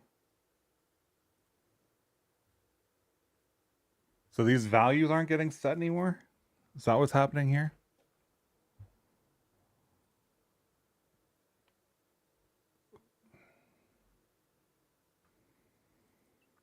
Which would mean that we have a problem in form to object.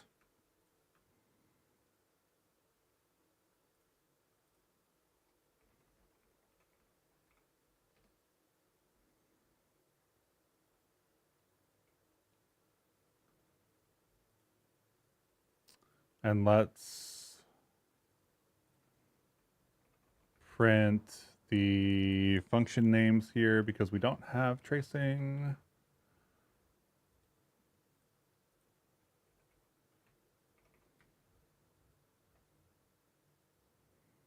I do feel like Blender's caching some stuff here.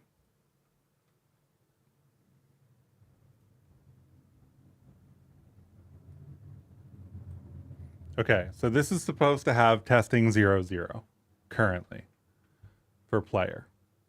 If we change this, that number goes up to like 13.9. We go away, come back, that works. We need to save this then.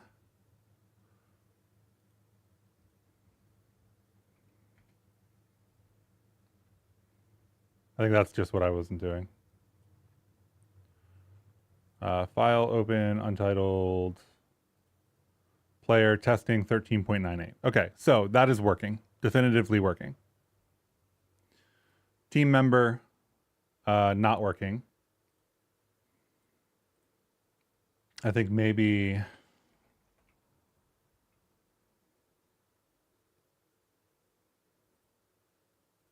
team will work and the other one won't. I don't think so. I didn't want to copy the extension in then. Blender.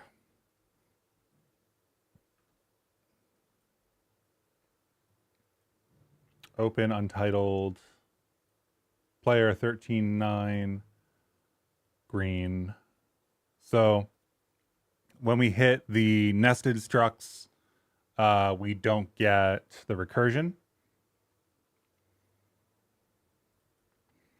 So we need to insert a check here for if it's an object or not.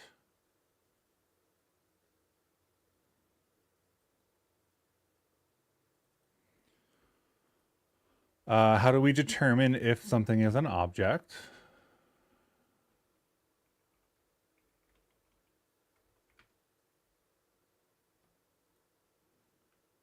is instance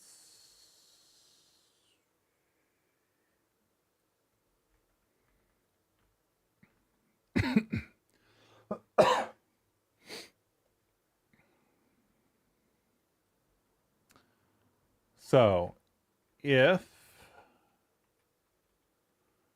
is instance value dict recurse, wrong comment syntax, recurse else set.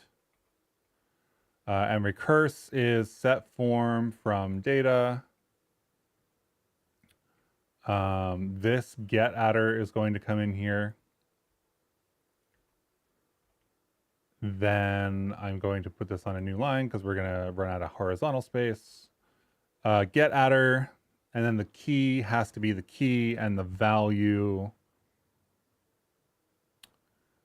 has to be the value. And I think that's good enough for most cases.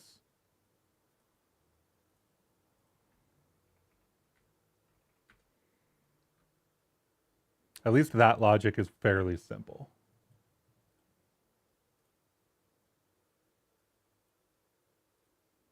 So player, team member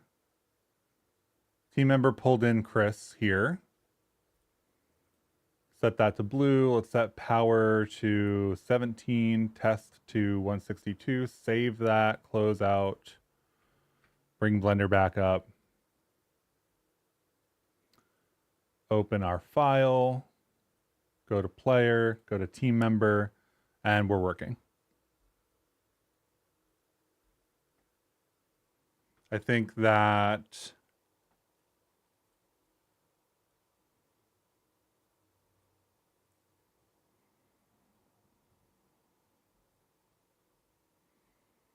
this looks a little weird, right?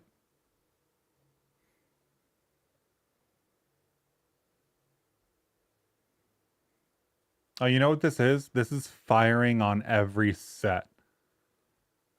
Which is, I think, something we just have to live with. I don't think we can set everything at the same time. And I don't think we can have, like the same way on the web where you can have a root event handler. I don't think we can have that kind of thing. I don't think we can do anything but set this 50 million times. So what we're actually seeing here in the logs is we call set form from data. We call it with the full struct. So this is player with a name of Chris, a power of 17, test of 162, and a top level field of blue. We've recursed down into player, and we proceed to set name, power, and test. So this is setting name, this is setting power, and this is setting test. And then we set the enum. And that is because each of these 4 fields has an event handler on it to check for changes. And I don't think we can get around that. I think that just has to be the way that that works. So it's just noisy. And unfortunately, there is kind of a risk here.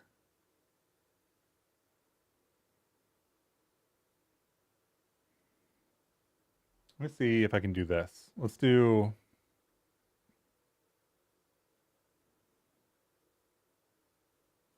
this and then undo.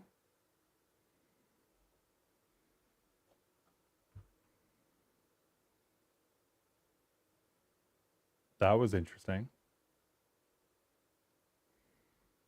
So undo redo is something that I have to work with a little bit. The setting of what is the undo? Is the undo the selection? I don't think we fire an operator for that.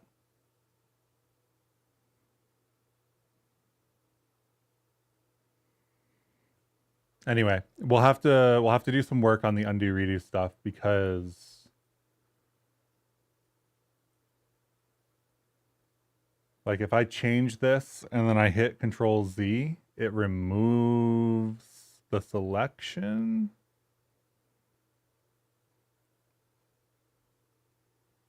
think it changes the index, but it doesn't change the form.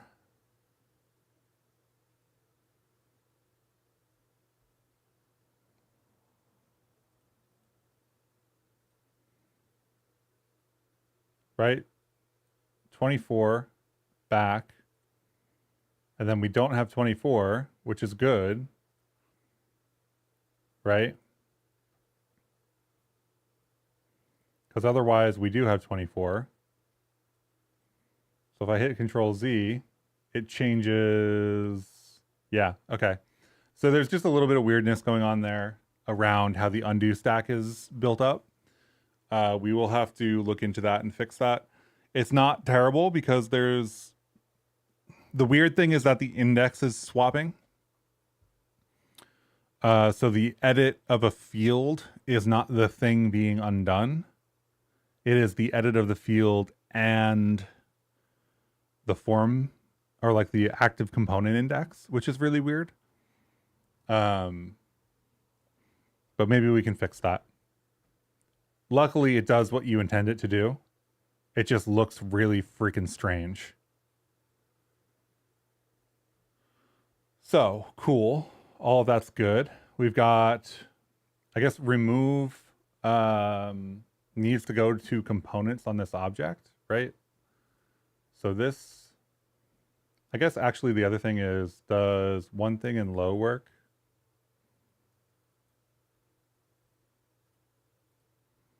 Looks like it does.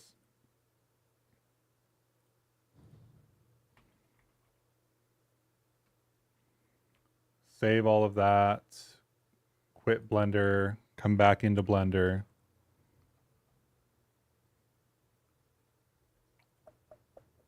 Open untitled. Some things. That did not have the data that I thought it was going to. So that's 366, right? So if we cancel, come back, open,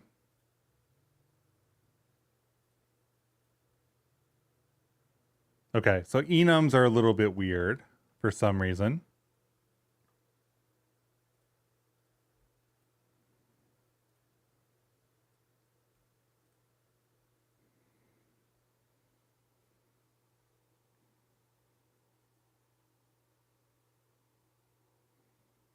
I'm not sure why.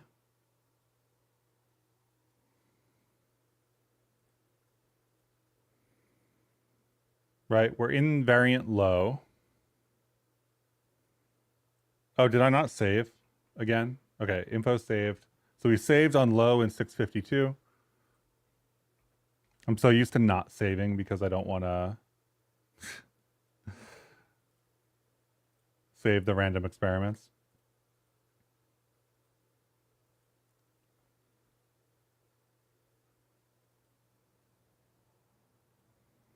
Okay, so interesting thing there. I think it's picking up on the first enum.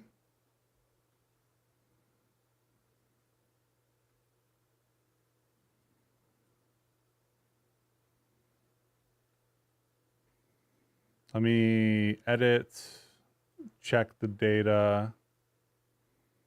Data on some things is one thing. So let's go to low and let's set this. Oh, that's set to 652, interestingly. Save. Let's do check the data. So for some things, we do have low 716 on that data. So we should be able to X out here, come back in.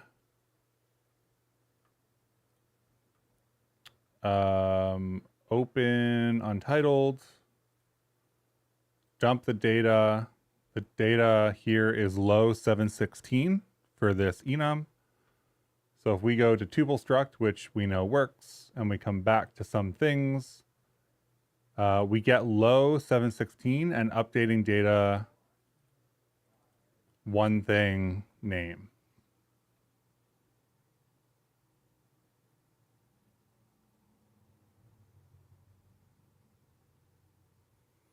And I think that's because when this is an enum, we have to set the active, the skein index. That's unfortunate.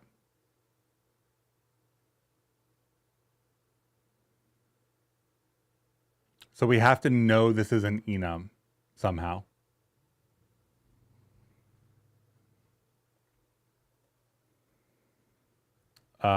So the question is, how do we do that? Context key.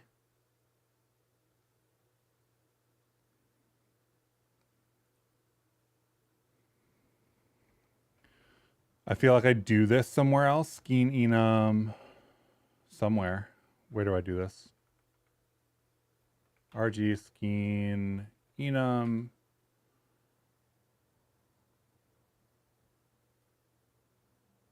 If this is in component fields, so we can get the annotations here for the property group. And if it is, then we can set that field. So where's the form to object? This is the skein enum logic. So this is this. And we need the annotations off the component data. Component data is passed in, which I think is the property group, if I remember correctly. So we have the property group because we have the form, I think.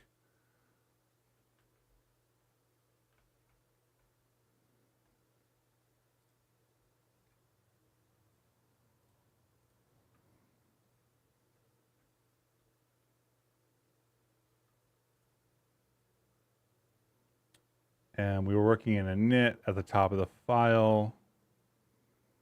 So if this is a dict, then we also want to do this on the get attr, I think.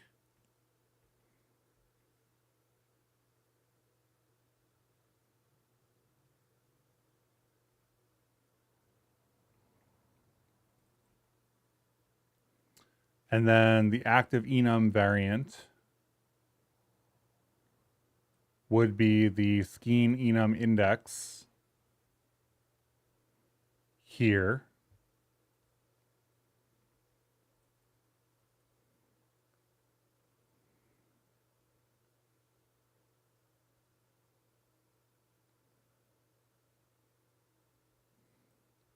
And the question is,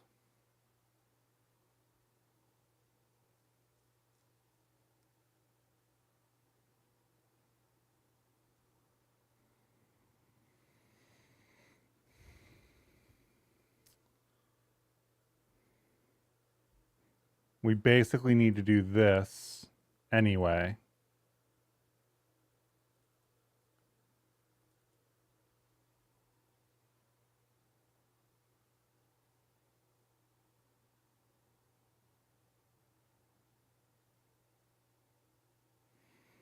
So this should happen outside of it, I think.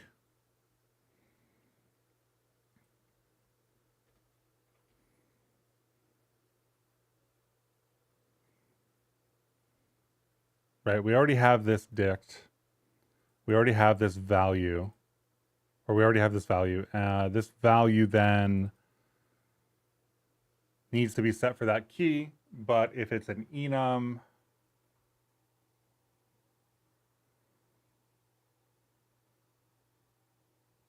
then I think on the current level, we need to do the skein enum index key. So we can do two set forms here.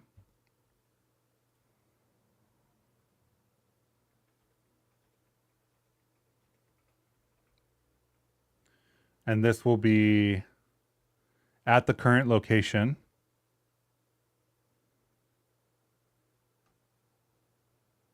We're going to change this key to skein enum index. And the value is going to be the key, I think.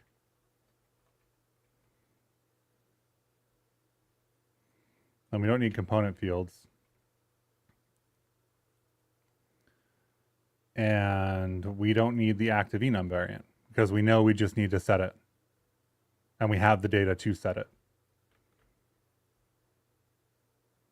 The one thing we don't have here is a lot of error handling for some of this serialization. So maybe we need to go back at some point and add that. It's been a bit working on this project though, so I probably will go back and do that at some other time.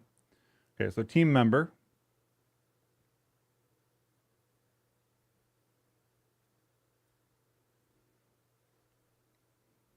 Not a module, class, or callable. Inspect get annotations, get attr, context key. So this will be the window manager.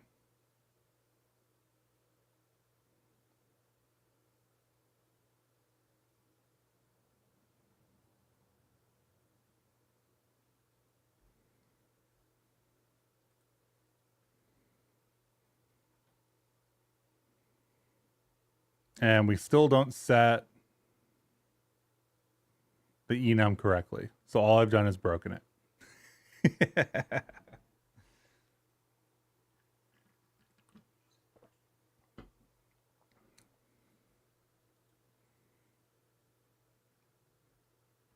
Okay, so let's do this. Let's do...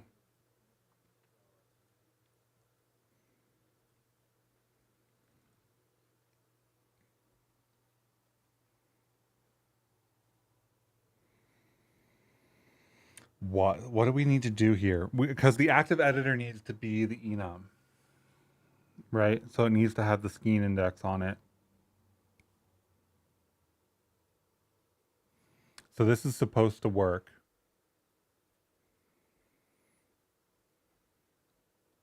Because in property groups, we have to do a similar thing. Oh, you know what? Actually, we actually have the skein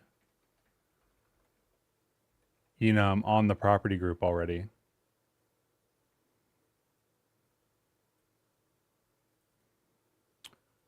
So the question is then, we don't need context key. We need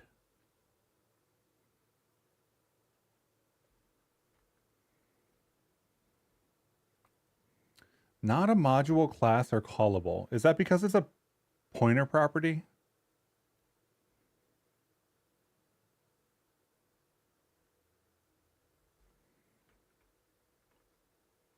Right? Why would this not work?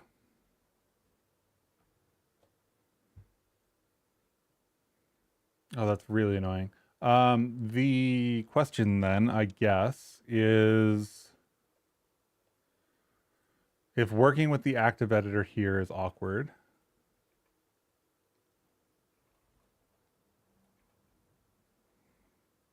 Here's the render.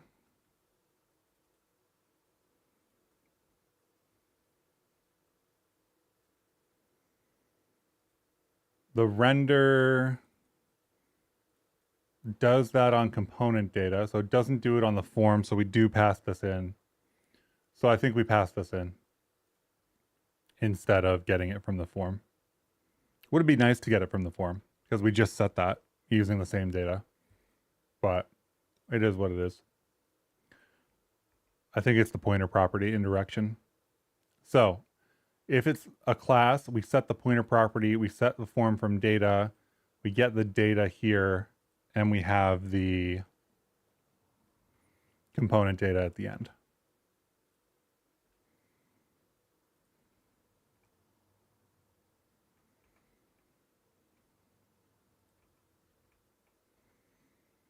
Right. And then we use this only here. So we can just call this component data.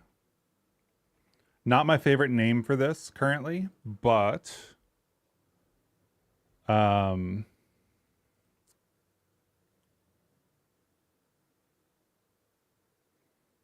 context key. But it matches what we used in the other place, so. So skein panel, render, enum. This is get adder on context key, get adder skein enum. Component fields gets the annotations from component data. So the annotations come from this. And then the question is, this has to recurse at different points. So how do we pass this down in that case? Component fields, pointer property.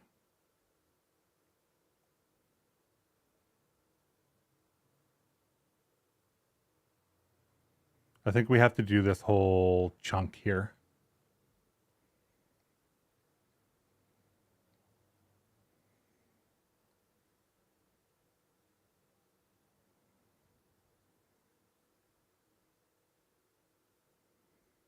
And then it's just component fields key.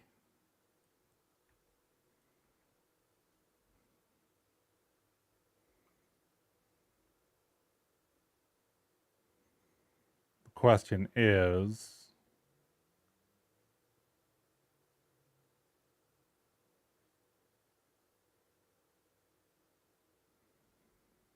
if I recurse on this,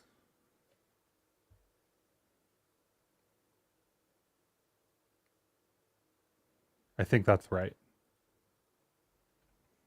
in both cases.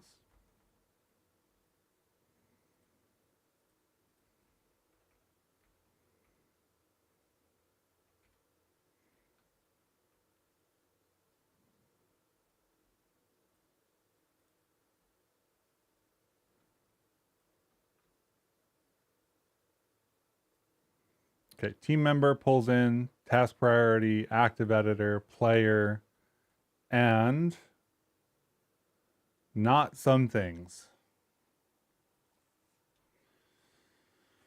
So why?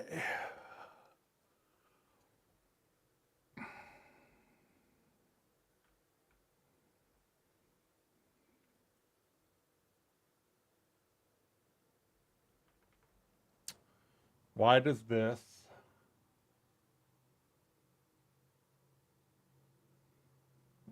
do that?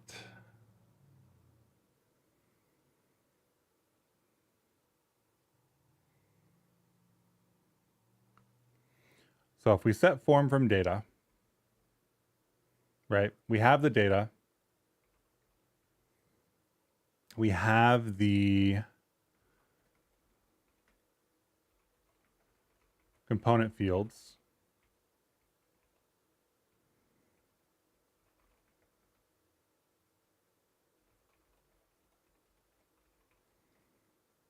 The index and the recurse.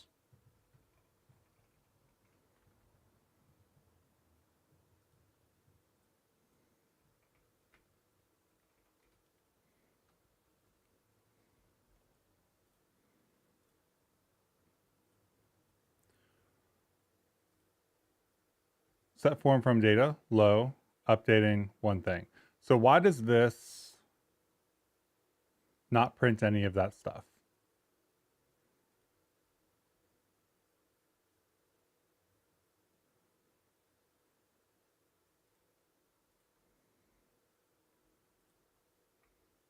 And of course, we lose the logs because I removed Blender. Open, untitled, click team member. Team member gets to recurse. Set form, player, yada, yada, yada. Sets the enum. So the only issue is when it's a root enum, actually, which is interesting.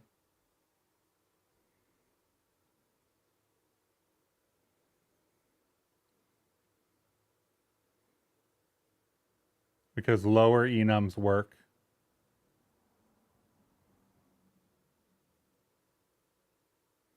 Right? This is showing blue. Yeah, it's showing blue. So then we hit this, yada, yada. We hit recurse. We set form, we get, here's player data gets set. Here is enum also getting set. And then when we hit some things, we get significantly less. Update component form has one field.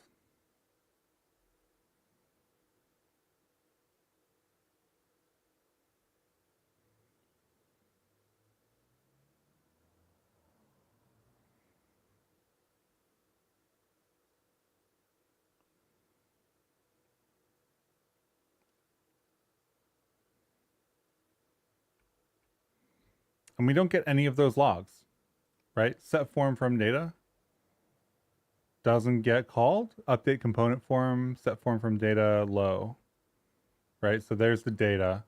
Oh, does data.items not exist for this?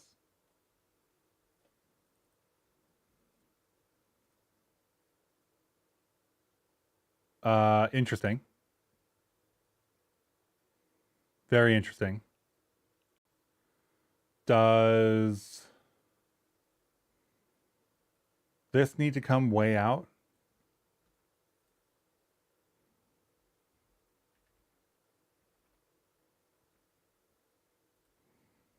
Let's do CF here.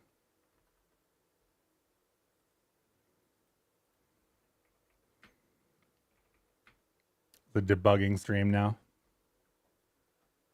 File open, untitled, yada yada.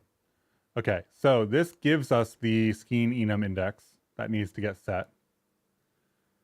And the variance, yada yada, update, one thing, low.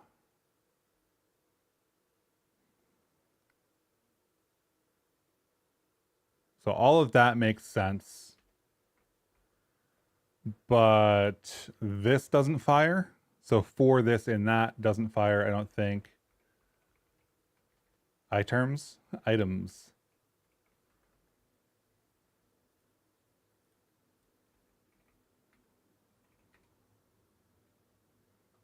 Open Blender for the 5 millionth time. Team member this. We do hit items.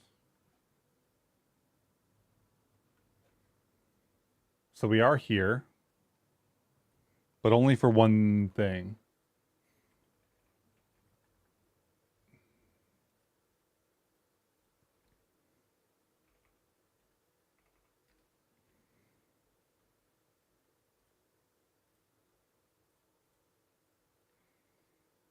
Okay, items low 716. And that means that we don't get the Skeen enum index stuff. So we have to do that ahead of time.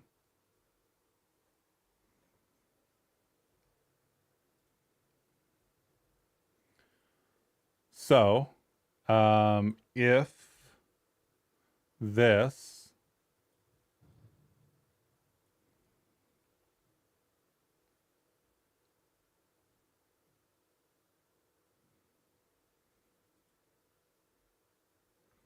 I don't know that this needs to be interior if we're doing this exterior.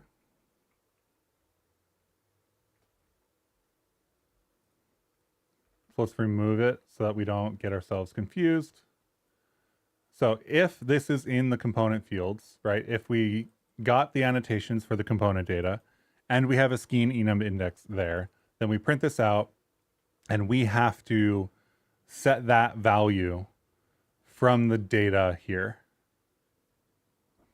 Otherwise, we can just continue as normal because we will get that and set that value.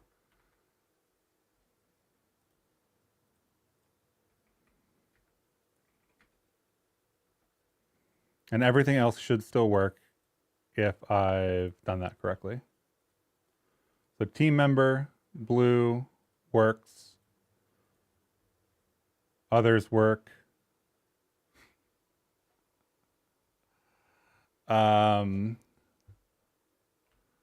Doesn't work. This should be in component fields, right?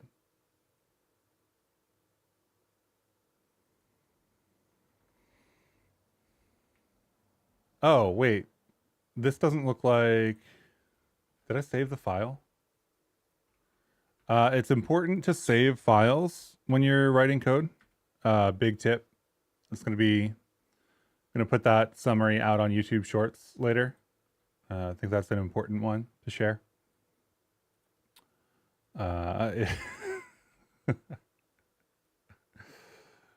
Okay, so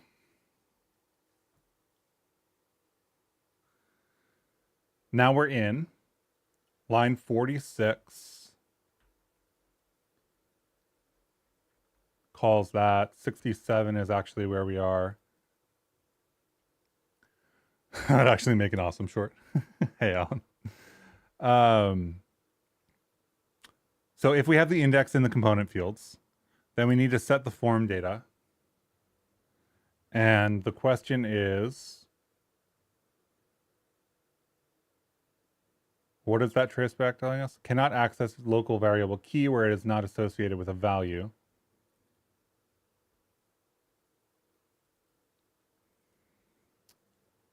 So we have the same thing then?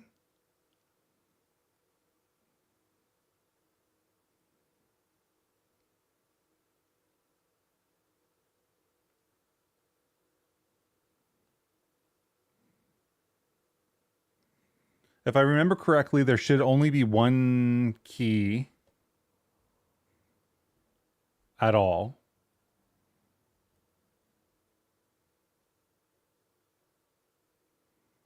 So we should actually be able to move this back in.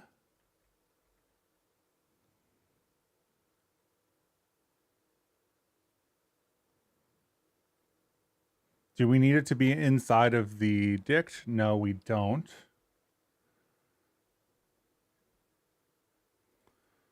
So we should hit items. We should get the component fields. Component fields either will or will not have a Skeen Enum index. Having one means that there's only one key here, at which point we can do that logic.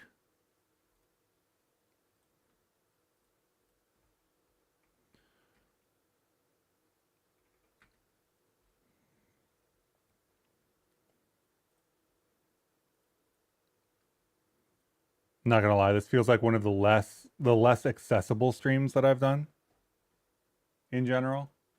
We're like two or 3 weeks into this project. And unfortunately, there's not a lot of structure to the Python stuff. So explaining at a high level is fine, but being deep in the weeds, it's very much like if you haven't run the code, then you will have no idea what it does. Which I don't like. 62 for key value in data.items. String object doesn't have items. String object doesn't have items? Oh, because low is now a string because we're making it through to the next recursion. Ha! Right.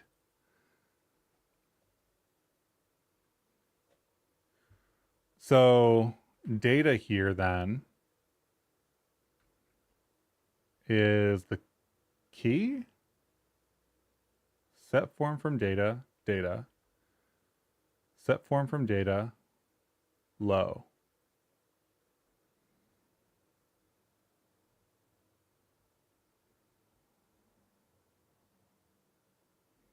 Low is the value of the Skeen Enum index. Skeen Enum index is always going to be a string. So actually, we don't need to recurse here in this sense.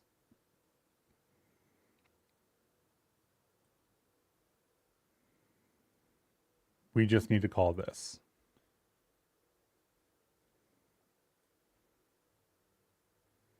So wherever we are, so if we're on the active form, then we need to set the Skeen Enum index to the value, which is the key, actually.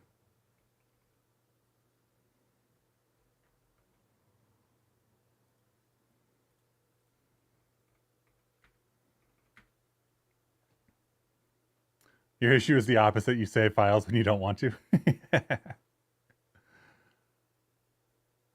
Yeah, I feel like in other programs, I definitely save all the time.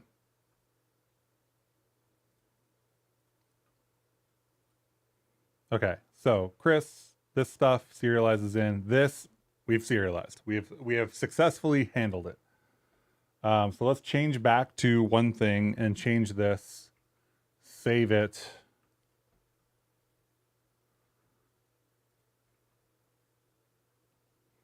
Is this file not saving? There we go.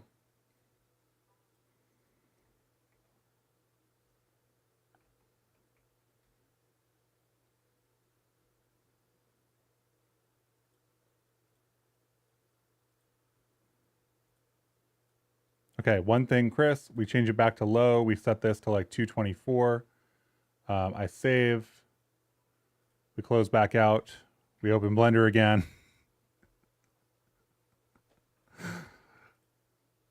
Open.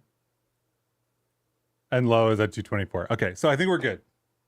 We're good on tuple structs, top level enum strings, structs, nested structs and nested enums, and top level enums that are rich structs, which I think is potentially everything that you would want.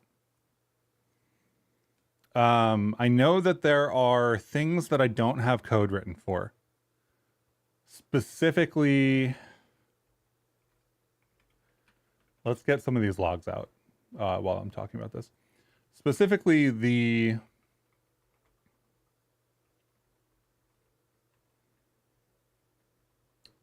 maybe not talking about it, or talking about it was the wrong move as I started to do more work. What was I going to say? Okay, all these logs are done. That's good. Get rid of the data. Yada, yada. Cool.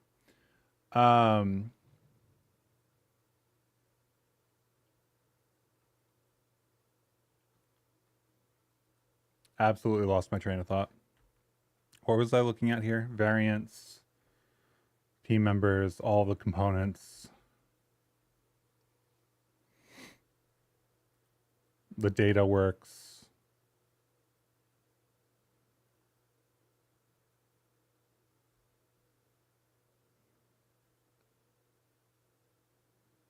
Oh, right. There was, this is what I was going to talk about.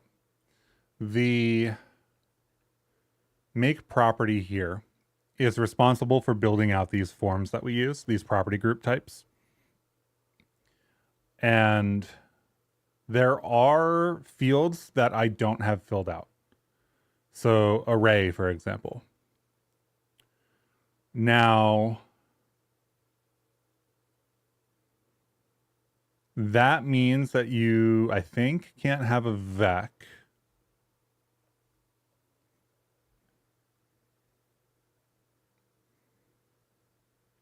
So I don't know the difference between array and list in this case. There's also map and set, which I think map and set are the JavaScript types, but I don't know where list comes in from that. So like there's a couple of things that we could still fill out. There's work to be done in that sense. That said, all of the, or not all of the primitives, but a bunch of the primitives are set. A bunch of the structs, tuples, nested variant structs, etc. There's a lot of complexity that is implemented to the point where I'm pretty comfortable saying that this works. And then we can just, you know, have more components to test. I've got this component tests file where I'm just adding a bunch of stuff, basically. to make sure that it all works. But at this point, we can fetch the registry data. That registry data can be used to insert components on objects. That object data gets serialized out via GLTF extras and inserted on entities. So pretty much everything is good. One thing that we are not doing, that I know we're not doing, because we've seen the error a bunch of times. Let me commit this. Top level enums, top level rich enums work.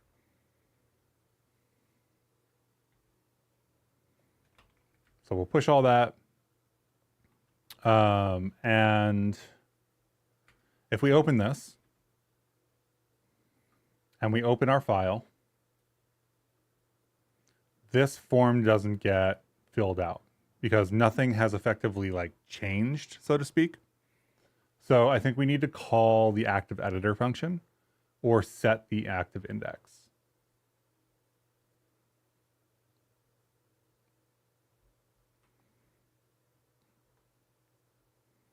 So I think my first question is,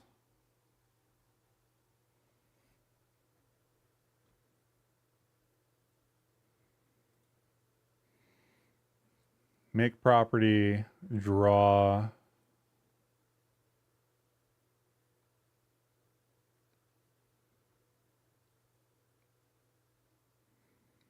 object has no attribute active editor. So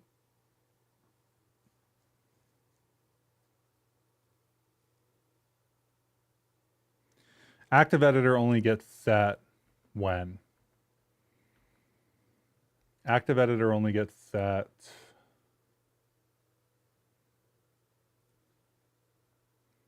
in update component form, I think. Right? So here it's a pointer property to something. Maybe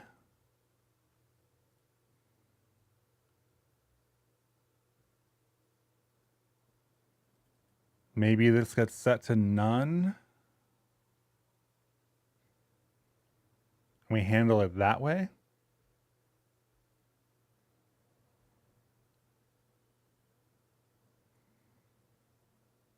Question is, do we have an active component index at this point? So blend file loading is where we have to go here. Where's the hook? Thought I left the hook in this file. I did. Here we go. Here's the hook. So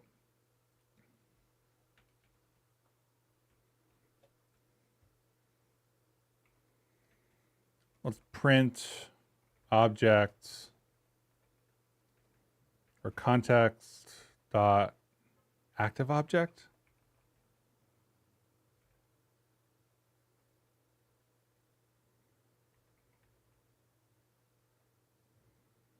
Context dot object.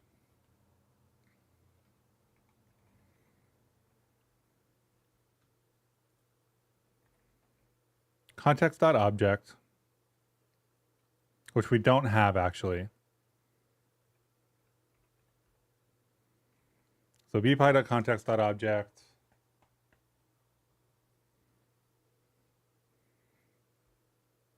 .active component index. Maybe that. The other thing is this function doesn't work unless it's called with, actually it doesn't use self. So we might be able to fake that. It does use context, which we can pass in. So maybe we get away with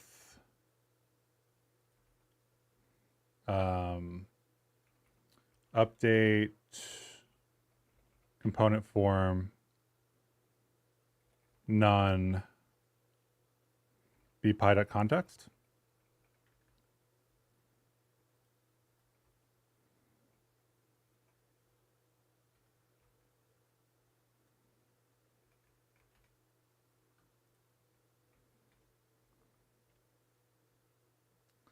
And then we open untitled and we have the form. And now we don't have errors. So if we open into a blend file that has a list of components and we have one selected, we now can actually show the form immediately rather than what we were doing.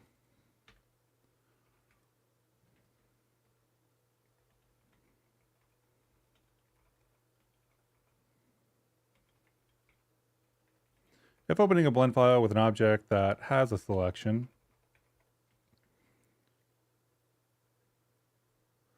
that is selected and has components, then show the form for the expected component.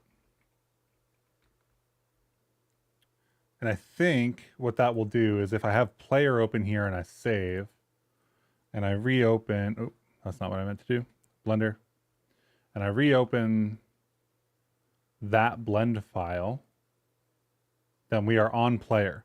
So we actually are serializing that form data to the blend file and back out too.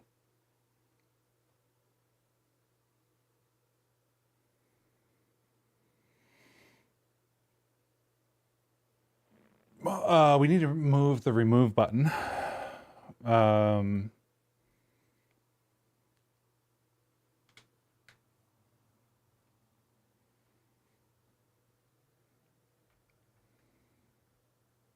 Scheme panel, remove Bevy component. This operator needs to go. Here's the voids for the active type path.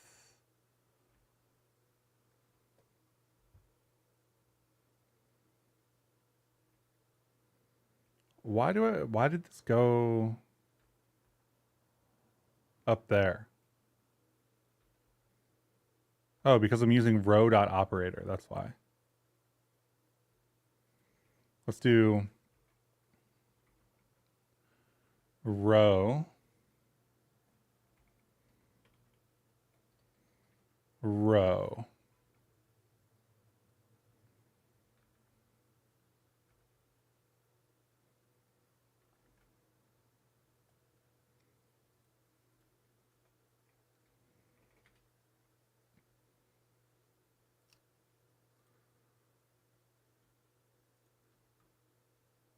Okay. Now the remove button is on the component.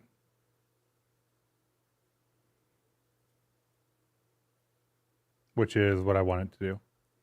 And if we remove everything, we get nothing. And I'm not going to save that because, oh, I removed things that I didn't want to remove. Oh no. Untitled, and we're back. Sick. So I think this is pretty solid in terms of all of that kind of stuff. I think that we do need to view, git commit, move, remove button.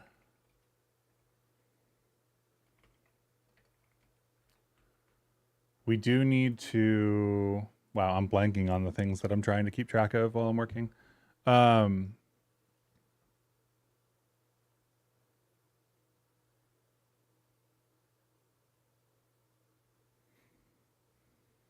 What else is in development?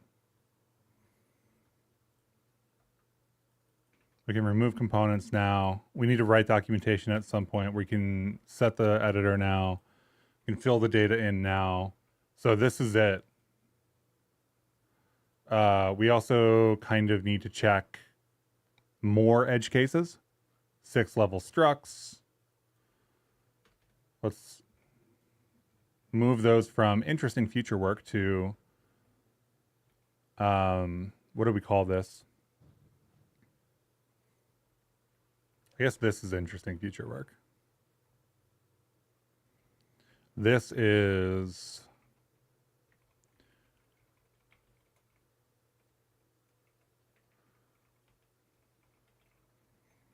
six level nested structs. glam values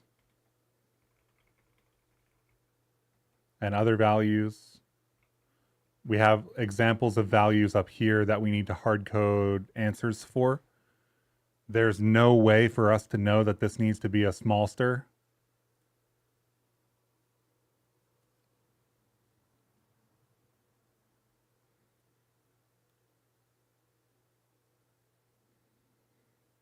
There's no way for us to know that this needs to be a path buff, but also if it is a path buff, we get to, how do I say this? We get to have a file path editor form, which is interesting.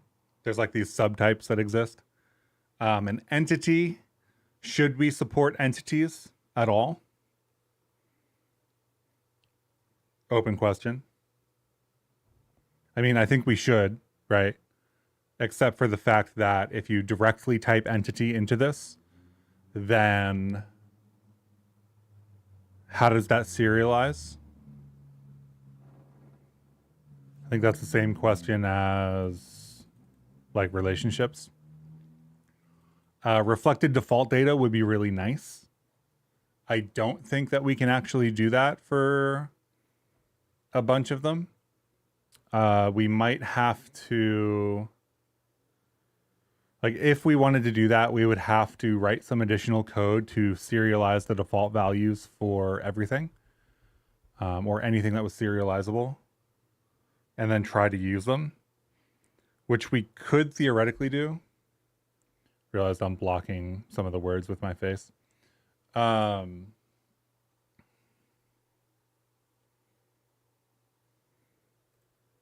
Let's see what breaks. Let's take the guard off for the generation of the property groups and stuff.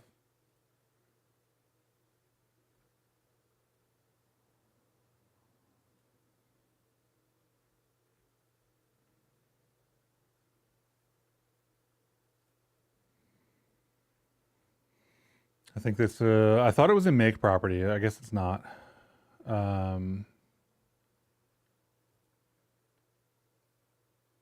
Guess it's in a init. Where did I put this?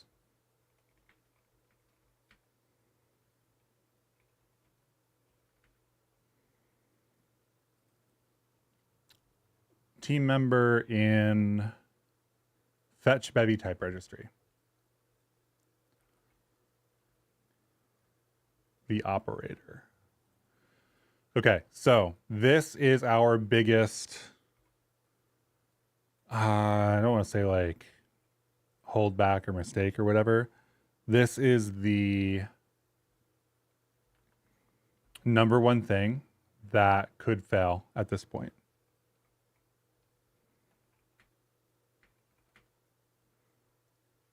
So we are here. And I guess I don't need this Finder window anymore since I'm doing it for development. We're here and we want to fetch the Bevy type registry. And we end up with a bunch of errors that we need to now fix. The make property for unit, for example. I do feel like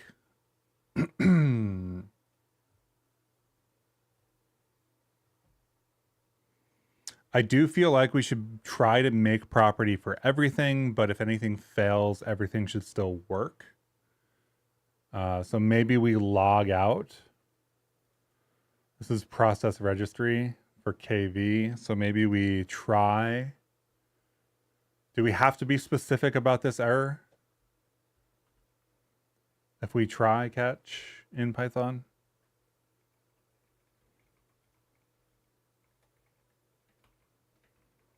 Try catch any error in Python, duplicate. Oh, you just don't specify? Okay.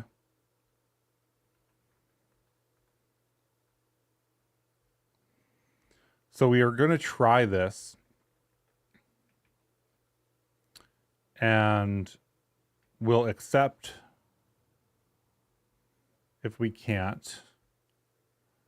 And I think we want to move this up here too.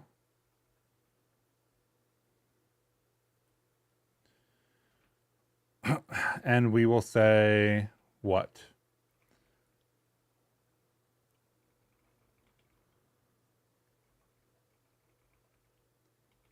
Failed to make property for. Okay.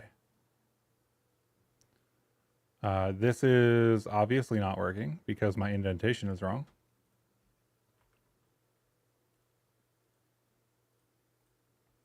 So this is the moment of truth. How many of these are going to be errors? Unit, I think I'm okay with being an error. I don't know that you should be using unit at all.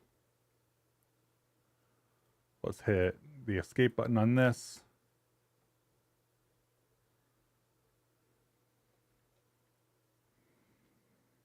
And I think I want to get rid of the logs in property group.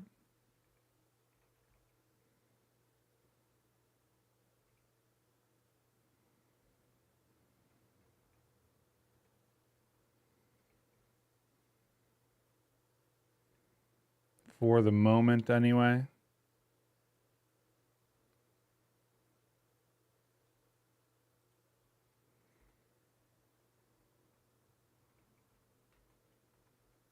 I think there are some potentially useful logs there, but I want the list currently.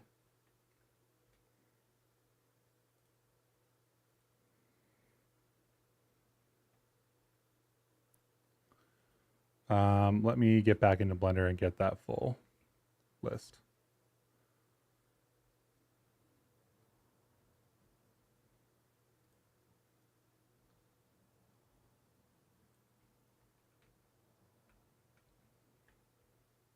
So we've got a 200 element list.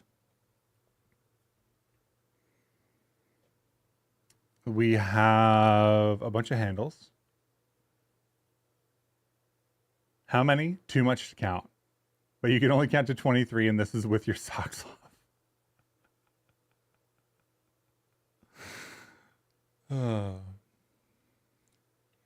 So I think there's some patterns here. These are all failing for slightly different reasons. So one thing we could do here is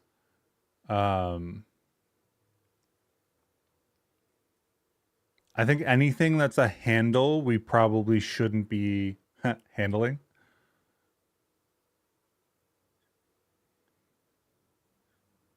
Handles aren't components anyway anymore.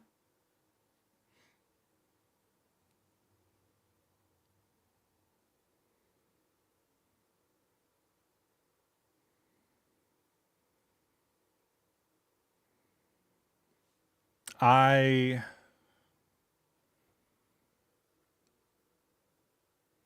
do feel like on some level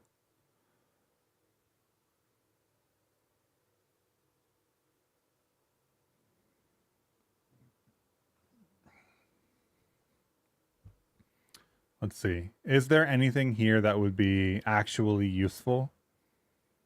Like loaded folder, probably not. GLTF, probably not.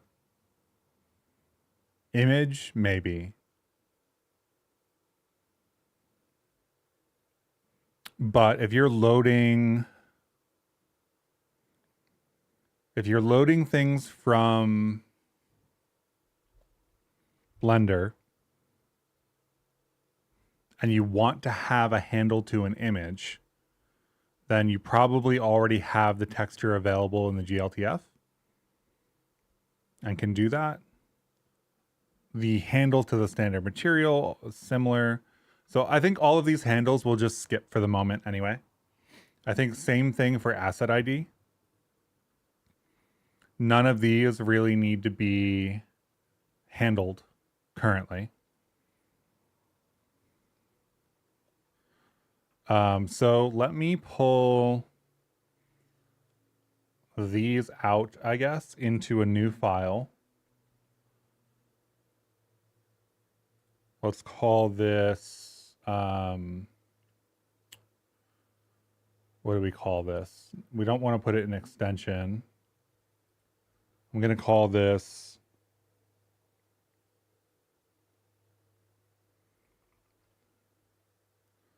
failing properties.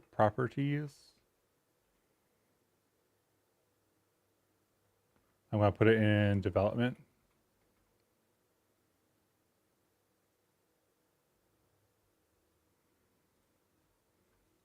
And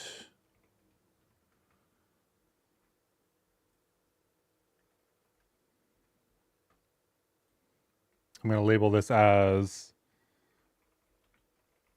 failing properties.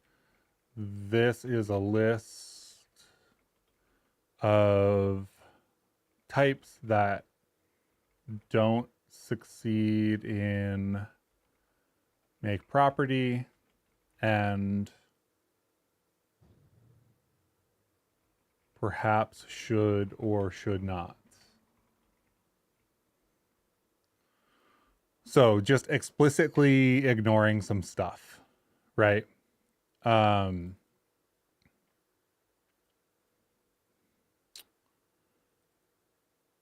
Camera 3D, probably something that we should.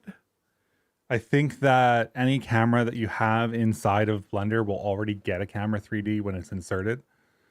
So not super important, but you might want to set some properties maybe. The relationship stuff. So a child of, for example. Name is a really big one that we should do. So let's get a little bit more information there in a second. Gamepad, keyboard, maybe.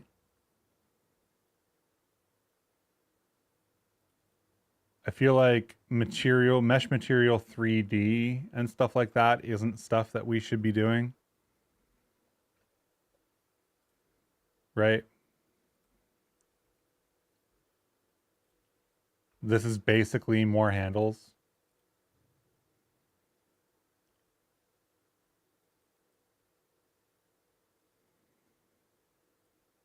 Like defining a standard material feels really weird.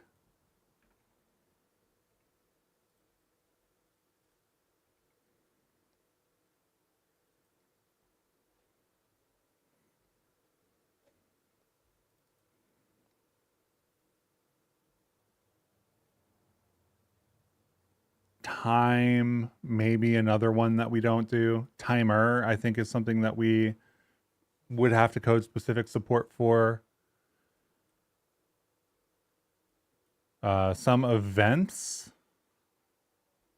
I can't think of a valid reason for like storing an event, I guess, like this.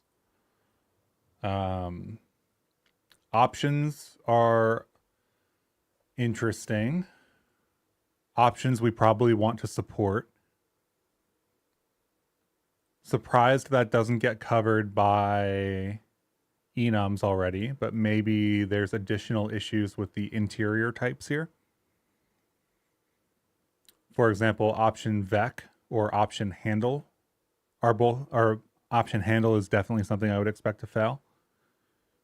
Option F32 or F64 are things we should expect to exist. So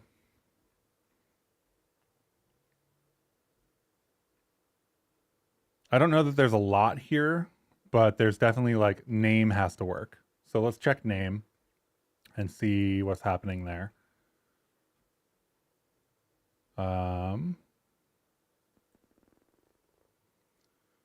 Let's do all of these logs back in, and let's do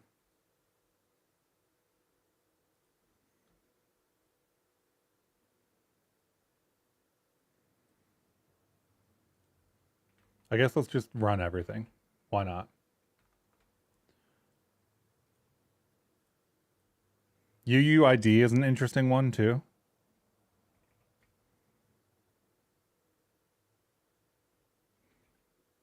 Okay, fetch, and let's look for Bevy ECS name.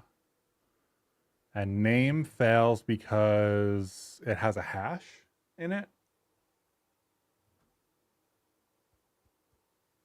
Interesting.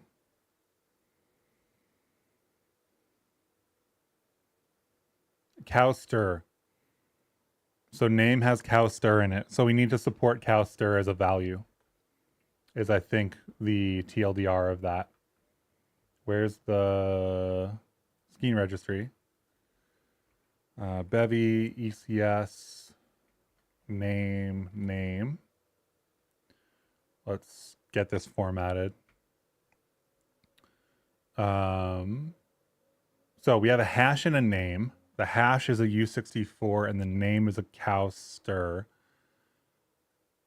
This is an interesting case because everybody that uses name writes it as name new.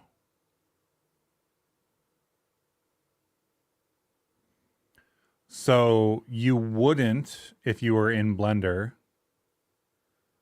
really do this via typing in a hash. That's weird, right?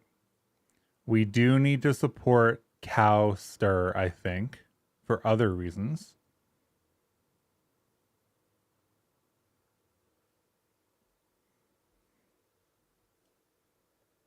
So let's bring this into here.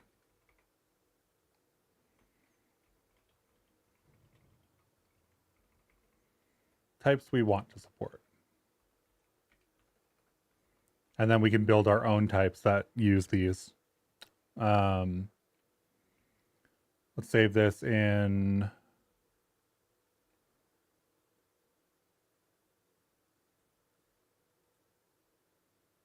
why is that?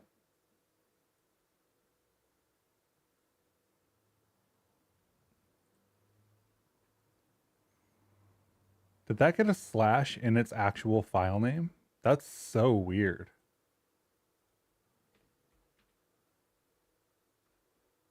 I don't know how that happened.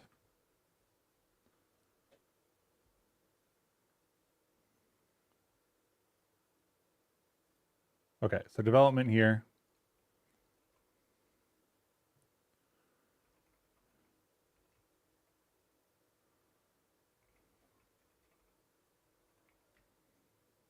And this will be properties to support. So we're going to work our way through some of these.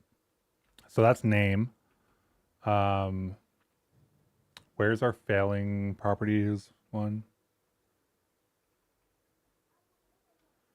So that's cowster.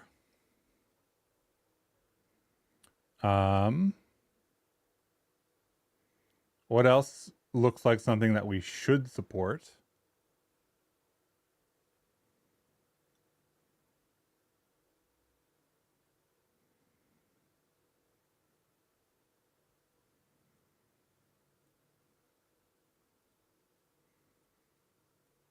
Ranges feel useful. Core nums feel useful. Options feel useful.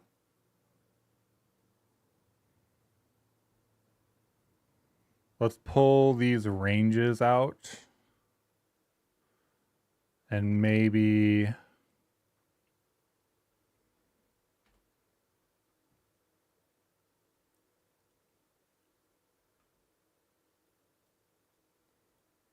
dump this in here like this. So we should support some of these. And then we should support option of single value for any of the primitives too. Although I don't know that we want to support node index explicitly.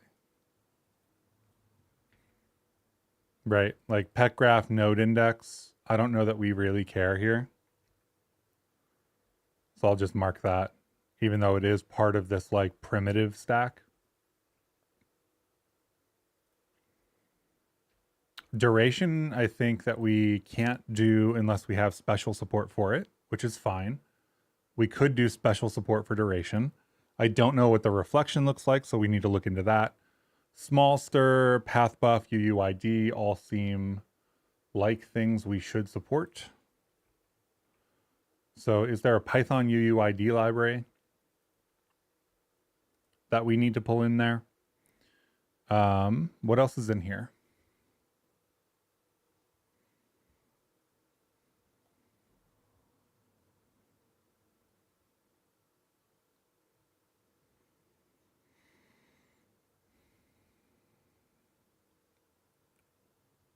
Projections, maybe? Camera projections? I think those include matrices.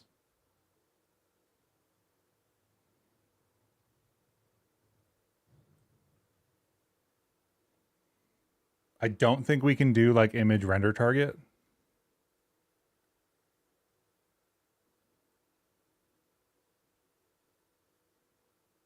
So I think I'll come back to camera stuff.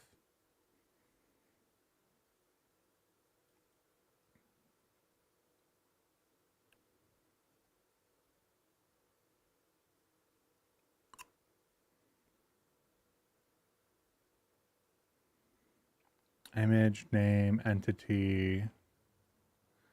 I don't know if we need to support name, honestly.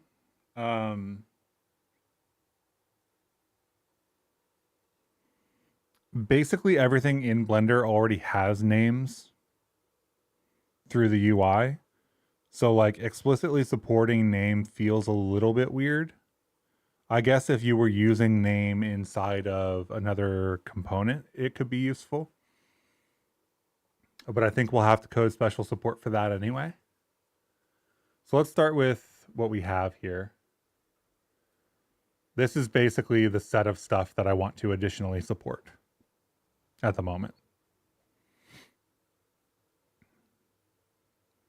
And then we also need to start checking like third-party crates. Need to install Avian and check some of those. Check some other community crates and stuff. Let's take a look at the option bool. I guess bool not the right one. Let's do option range option U32.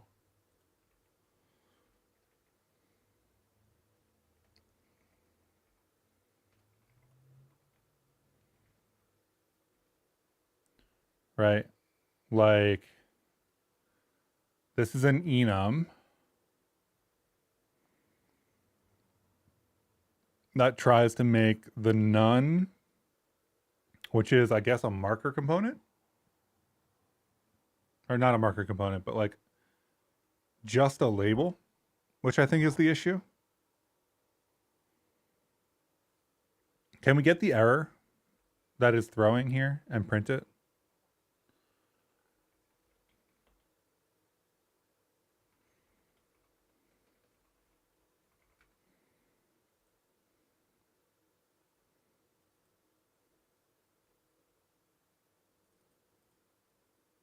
Sick.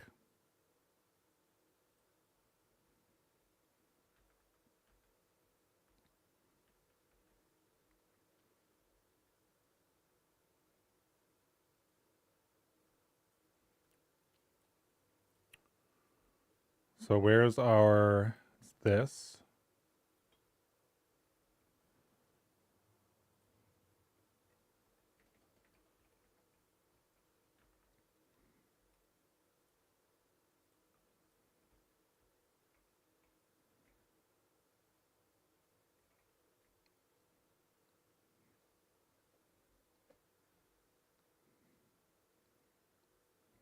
Okay, fetch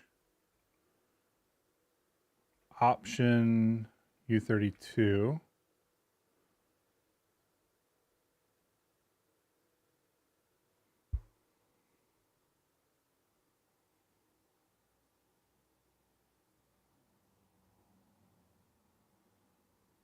Interesting that we don't get any of that extra data. Did I not?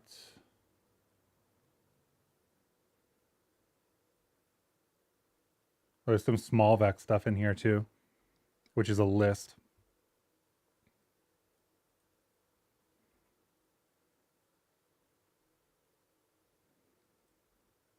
Did I forget to save again?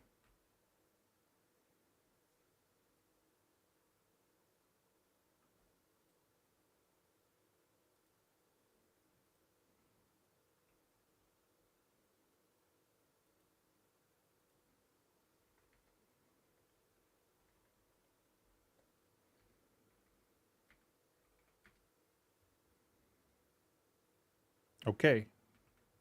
Fetch. Failed E type path. E type path. What?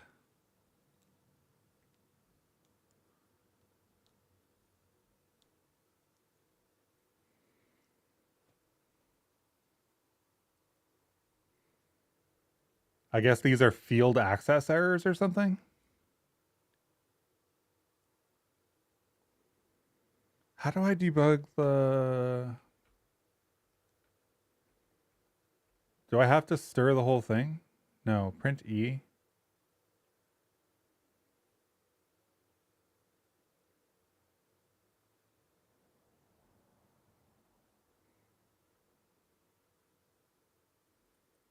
Yeah, that's what I'm running into. Print repr E. No stack trace. Don't need a stack trace.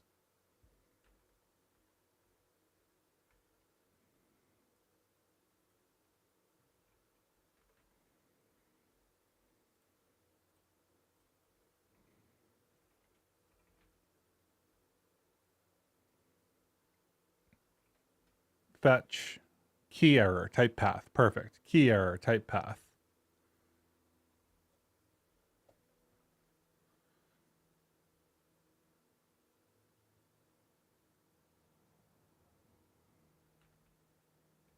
So in make properties then,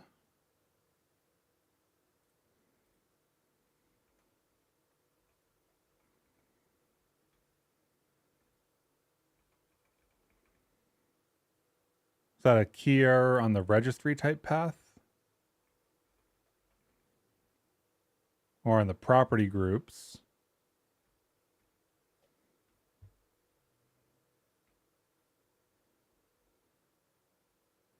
I guess it's the literal type path, right? So looking for a string literal here.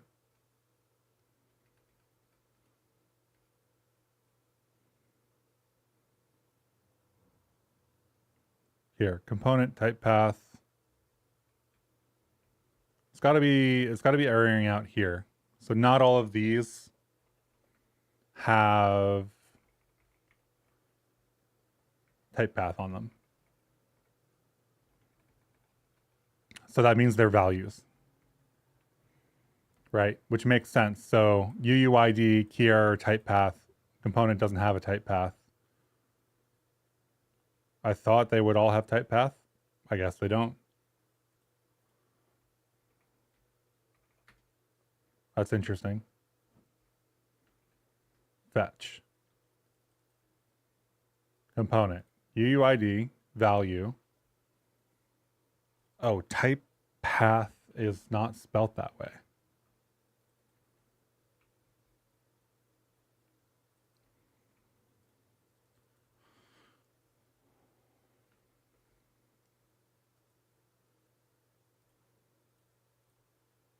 That's the...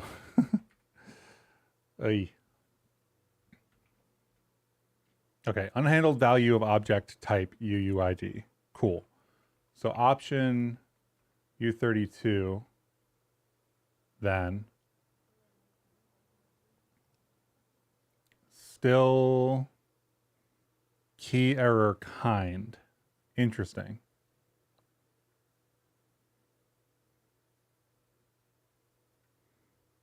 I think this is the one that I want to look at, right?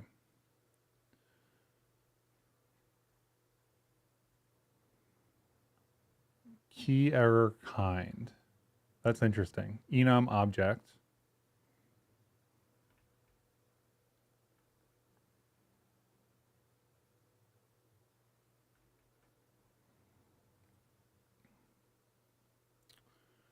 Enum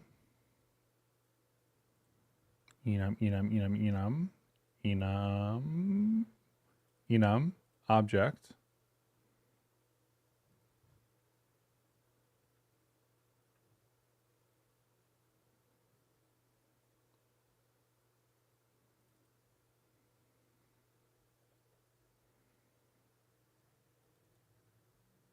Let's do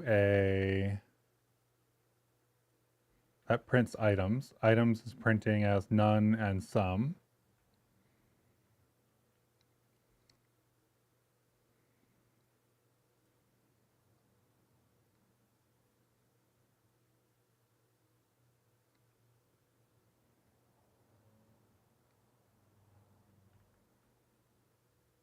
And it's erroring on kind.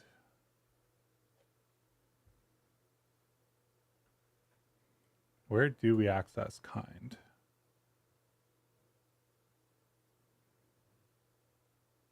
On the root.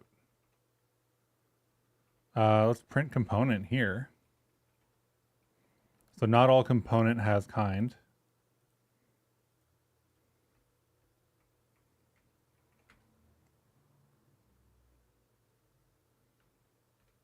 Oh, that's not what I meant to do. That's also not what I meant to do. Okay.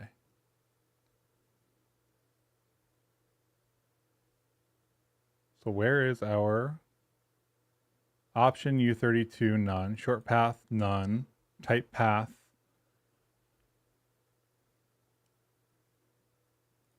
So it doesn't have kind because it doesn't have values.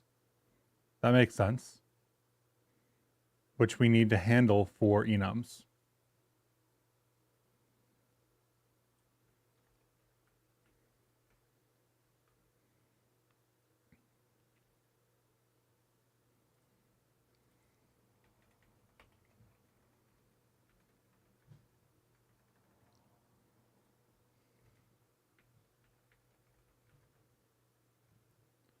Marker, unit,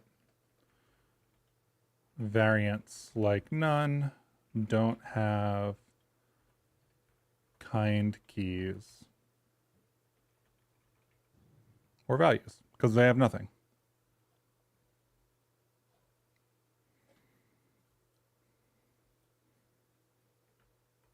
Good to know.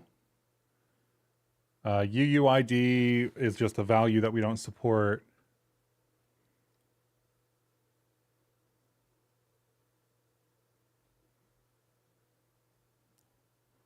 Smallster, I think, is also just a value we don't support. Yeah. What else do we have here? Value, options, range. Let's check range.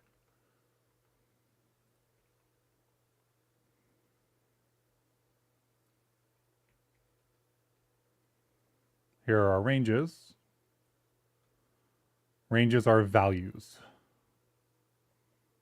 Okay, another value we need to deal with. And then cowster and non-zero also values. Okay, so this is basically just a list of values, and then we have a bug in the enum handling for unit variants.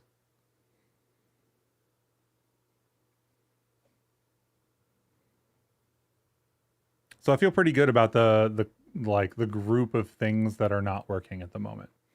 A lot of them are like handles or asset IDs and things like that. There are a bunch here that I might want to look into a little bit deeper, but don't seem particularly important. Like having a petgraph node index value feels not super important. Maybe some other things we need specific support for, like duration or a timer. But we can slowly document these. I'm fine with these not being totally implemented. I think that's going to be it for today, though. I'm pretty happy with this. I think we're I don't want to say we're done because, you know, obviously I just went over the work that has to be done. And this needs to be documented and whatnot, but this works. This is now just a thing that can get worked on like in the background and doesn't need to be the primary thing that we're working on. Unless we run into an issue where we want a component that we don't currently support, want a type of component that we don't currently support. So the question here then is, can this even be like backported? We need two things for it to be backported, I think. One is the Bevy remote protocol needs to be available for us to query.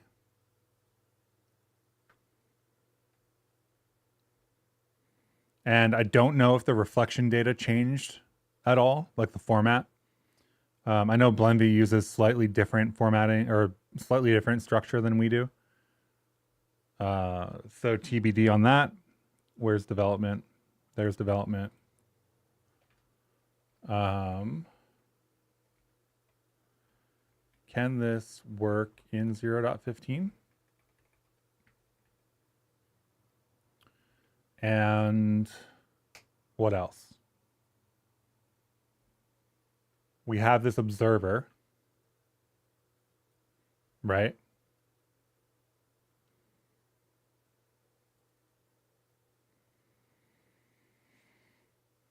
I don't think we're using 0.16 stuff in this observer. Insert reflect might be. Let's see if insert reflect exists. I have a feeling it will, but I'm not 100%. Yeah, insert reflect exists already. So we have the API we need for 0.15. That's the really important one. And I think that's it. I don't think we have much else here. So as long as we can use basically the 0.16 version of BRP and those plugins in 0.15, then this will all work. If we can't, then we need to have a little like BRP patch for 0.15. But it would be really nice to get working on the game with this plugin specifically. So I think that's the next step. Rather than like working out support for everything. Let's see. BRP backport.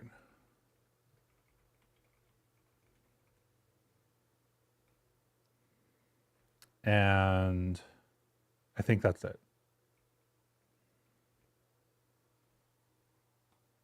But yeah, the project works, fully works. Like there's no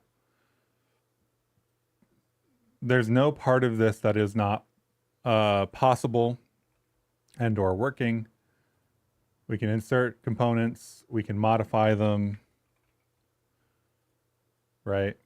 These all serialize out and back in. I can do, let's try something that we didn't have before. Is there a component that doesn't exist in component tests that I think would just work? There's a name that doesn't work. We know that.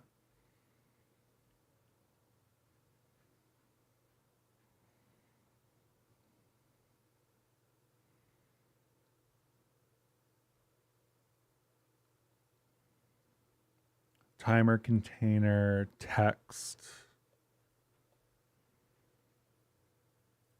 Z index maybe? There's our Z index. So this will work with arbitrary other components. What do you think? Does I think depth of field is one of the ones that, oh no, depth of field works fully. F-stops, focal distance, circle of confusion diameter, the max depth, bokeh or Gaussian with the sensor height. That's sweet. So you can just set up your depth of field. I know I put it on a box and not a camera, but that's fun. I like that. It's nice to see a component that I wasn't working on at all over the last few weeks work. What else? Can we...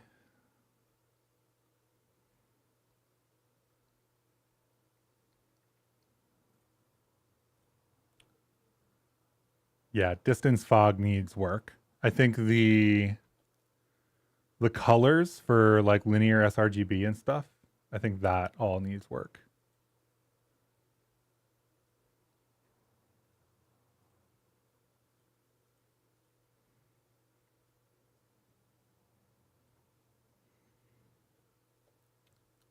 Let's see, what is this? This is distance fog. Distance fog. Distance fog has a color that is a type of color. So that's really, I guess, the issue there.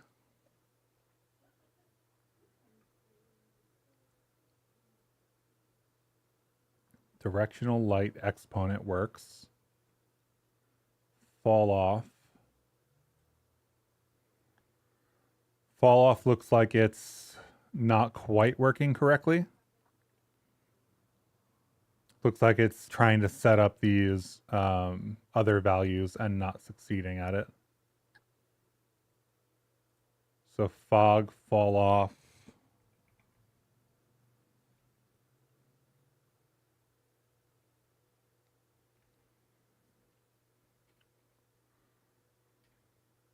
Fog fall off is where? Where are you? There we are. Fog fall off. Fog fall off is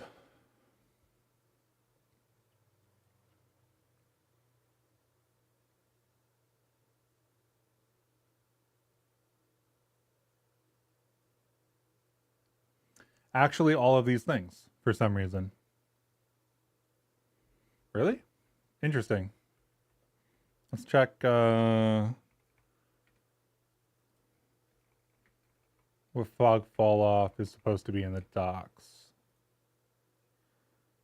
Okay, so it is an enum. And it looks like it's supposed to be like an F32 start end density. I feel like that should have worked. Linear exponential, exponential squared atmospheric. Linear exponential, exponential squared and atmospheric. Okay, so we have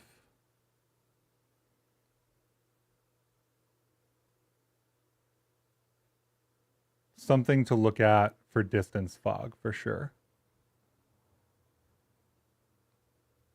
Fall off. We have our enum being set up correctly, but we're not rendering the right props here. These, now that I think about it, actually, offhand, I think I just remembered something. Property groups, maybe not property groups, but render.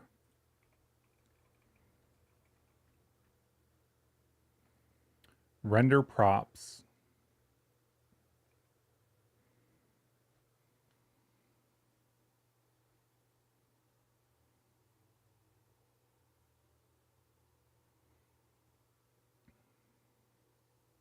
Does key and component fields for a pointer property. If there's a scheme enum index, it sets up the label and then goes down to the next fields.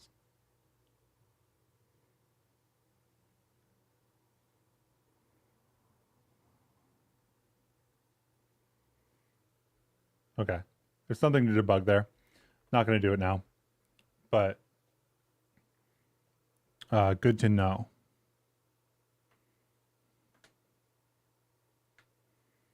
But yeah, otherwise very happy with this. This is like really, really working now. I know I titled one of the other streams like finishing it up, but it's now basically done. Oh, Bevy PBR fog fall off atmospheric has no length. Okay. Maybe this is the issue of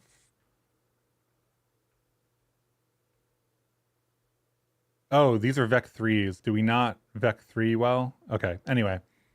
Overall, very happy with this. That's going to be the stream for the day. I'm going to go walk around a bit. Thanks for hanging out, y'all. Hopefully we'll be back on using this actually for the game. I want to integrate it on our next stream. So maybe a Monday or Tuesday stream for integration. And I'll see you next time.